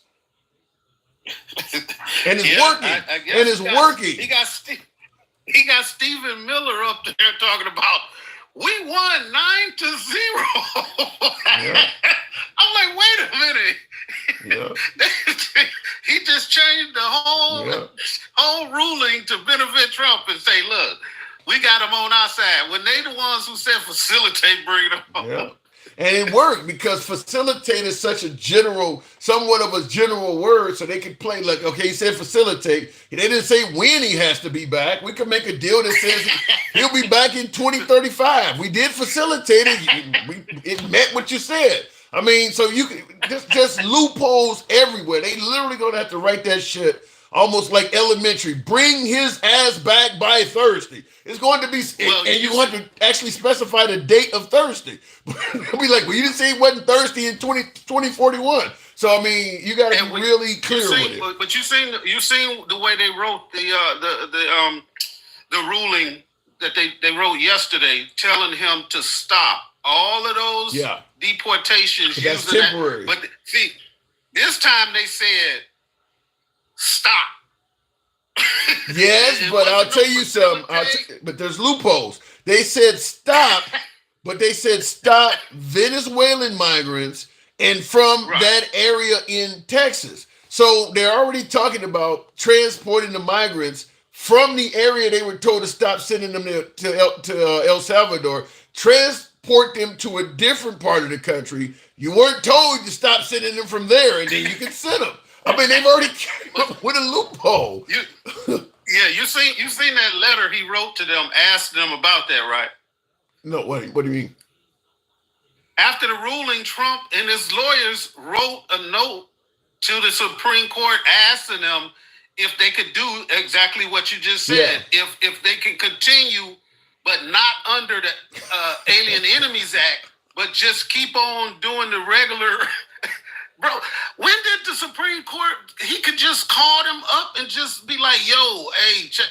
These cases take months and years to get through. He just get to send them over a fax and request that they do something? Yeah. In any case, well, the Supreme Court is the one that ruled, so I guess you want to make sure you get a clarity from how they ruled, because this is an order they told you to stop. So if you want to get clarity on what they mean, I guess you would contact them. But any case that doesn't go Trump's way is going to go to the Supreme Court. They're taking everything to the Supreme Court. This will be the busiest, probably hardest working Supreme Court in any president's. I mean, because everything that doesn't go away, he's not going to take no for an answer on anything. Everything goes to the Supreme Court. And the Supreme Court is not telling him, this is frivolous. We're not going to even take this case. I mean, they taking all this shit. Like, everything he loses on is going to go to the Supreme Court. Everything. That's crazy. I can't imagine they could be getting the rest of their docket done if he's just got all of these emergency requests to take the front of the line for everything. Well, when you got people like Alito and Clarence Thomas on there, I can understand why he would do it, because they also were not part of this ruling in regards to telling him to stop sending migrants from Venezuela down to El Salvador. Alito and Thomas was okay with letting it continue. So I'm going to go to the Supreme Court with everything too. I got at least two of them locked in. And they was locked in on that ruling yesterday too. Them two. Yeah. My guess is birthright citizenship, all that shit they're going to agree with him on. So you got two of them. Your chances of winning in the Supreme Court are pretty high. So yeah, take everything you can to the Supreme Court, because you got at least 2 out of 9 almost. There was one ruling that was 9.0, and as we pointed out, they even tried to flip that and say they won that 9.0 ruling. But other than that, I think Alito and Thomas are almost always on Trump's side. I don't care what it is. Always.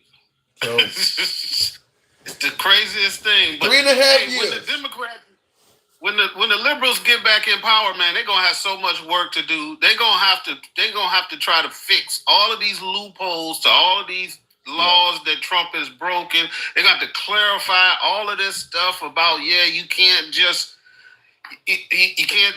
all of this stuff he's doing. They're gonna have to try to figure out how to get rid of those. Well, I think they would get bipartisan support, because even though the right is going to let Trump do it because they want Trump to win, if you got a left-wing president there and he said, listen, I want to be able to run the country, but I don't want unchecked power, and I want you guys to come up with some bipartisan bills that limits power. Not to the point where I got a veto, but give me something reasonable. I think that you could get a lot of bipartisan support, because I do believe that even the right side of Congress in the House realize that we don't want a president to do all the stuff that Trump is doing. Like getting rid of us if he don't like us. I mean, which is likely to happen for some of them. They're afraid to speak out. I mean, like, you should be able to maybe hold votes in secret. If you feel like as a congressperson, you can't do anything because the president might ruin your career, maybe put your safety in danger. There should be some kind of way where you guys can vote, where maybe even you other Congress members don't know how you voted. You guys need to start having secret ballots, because right now Congress is paralyzed. They can't, even the right side of Congress, they can't do anything. They're afraid that if they do anything against Trump, they're done for. Yeah. So Terrible. So he is essentially somewhat of a king 3.5 years ago. Didn't Cal? Appreciate it. King Trump. All right, man. Take care. All right. King Trump. It is. All right, look at it in the comments. What does that say? Burned turkey leg. Ouch. What? Time that European Neanderthal. Leave back to Europe and be MAGA there. Please, the original owners of the land, not Neanderthal, back to the Caucasus Mountains. Damn, what are you trying to say there? All right, let me go back to the box real quick. I want to make sure I did not miss any. Here we go. I think my screen is frozen up here. Bear with me here while I clear this shit out. And by the way, tap the screen. Get us on up to 80,000 in the like category for you folks on TikTok. I'll go ahead and go to an Instagram. We are live on Instagram as well. Sherbert on Instagram, if it brings them up. Yeah, I don't know what's happening with my YouTube. Apparently, Sherbert on Instagram is not coming up. I'll go back to another caller on TikTok. Damn. Something's happening on YouTube. If they don't come with some kind of anti-ass kissing, well, like I said, it should be a way for you to vote in Congress, or to get things done in Congress without having maybe the president know about it. Because right now, if the president knows that you spoke out or you voted against him, he can destroy your career. That's what's happening. That's why you got so many folks in Congress because some of the things that Trump is doing, whether it's birthright citizenship, I don't even believe sending all these immigrants to El Salvador is something that all of the right-wing members of Congress agree with. I don't think even they all agree with that. But if they speak out and say something about it, they're going to get in trouble from Trump and their constituents. So the end result is they're not saying nothing about it. So I do believe they need to come up with a way where they can do things without being in fear. And that's what I think it is. I'm trying to, for some reason, I've lost all of my comments on YouTube here. So for you folks on YouTube, you see me fucking with the screen. I'll go back to the next caller and see if I can continue messing with this, but I can't bring my comments up. Going back to the box. King Finn, I think that says, good evening. Until they call for an audible vote, somehow, some way, they got to be able to vote without feeling like they're endangered, so to speak. At least from a career standpoint. Now, Gen X, I saw you tearing me apart in the comments. What am I getting wrong? What was I tearing you apart about? I thought you said I was going too far left or something. Wow, you said. I didn't. Okay, maybe it wasn't you then. Okay. All right, so I'm not getting anything wrong today? Yeah, no, I'll take credit for it. Shit. Now you do agree this guy on my screen. You actually favor sending him down to El Salvador. Well, yeah, let me tell you why. I mean, the guy's an MS-13 member. That's proven. Everybody says, well, where's your evidence? Where's your evidence? Well, no, where is there's it? been a lot of evidence. There's been evidence, okay? Now, wait. You said there's been evidence of what? Give me the evidence. That's what I was just going to get to. Okay. There's evidence, and evidence is different with something like that. It's not like a criminal trial where you got to prove something beyond a reasonable doubt. What they base that on, what I'm basing it on, is a preponderance of evidence. You know what that means. That's what they use in a civil case. I'm listening. I'm still not hearing any evidence that he's MS-13. Okay, the tax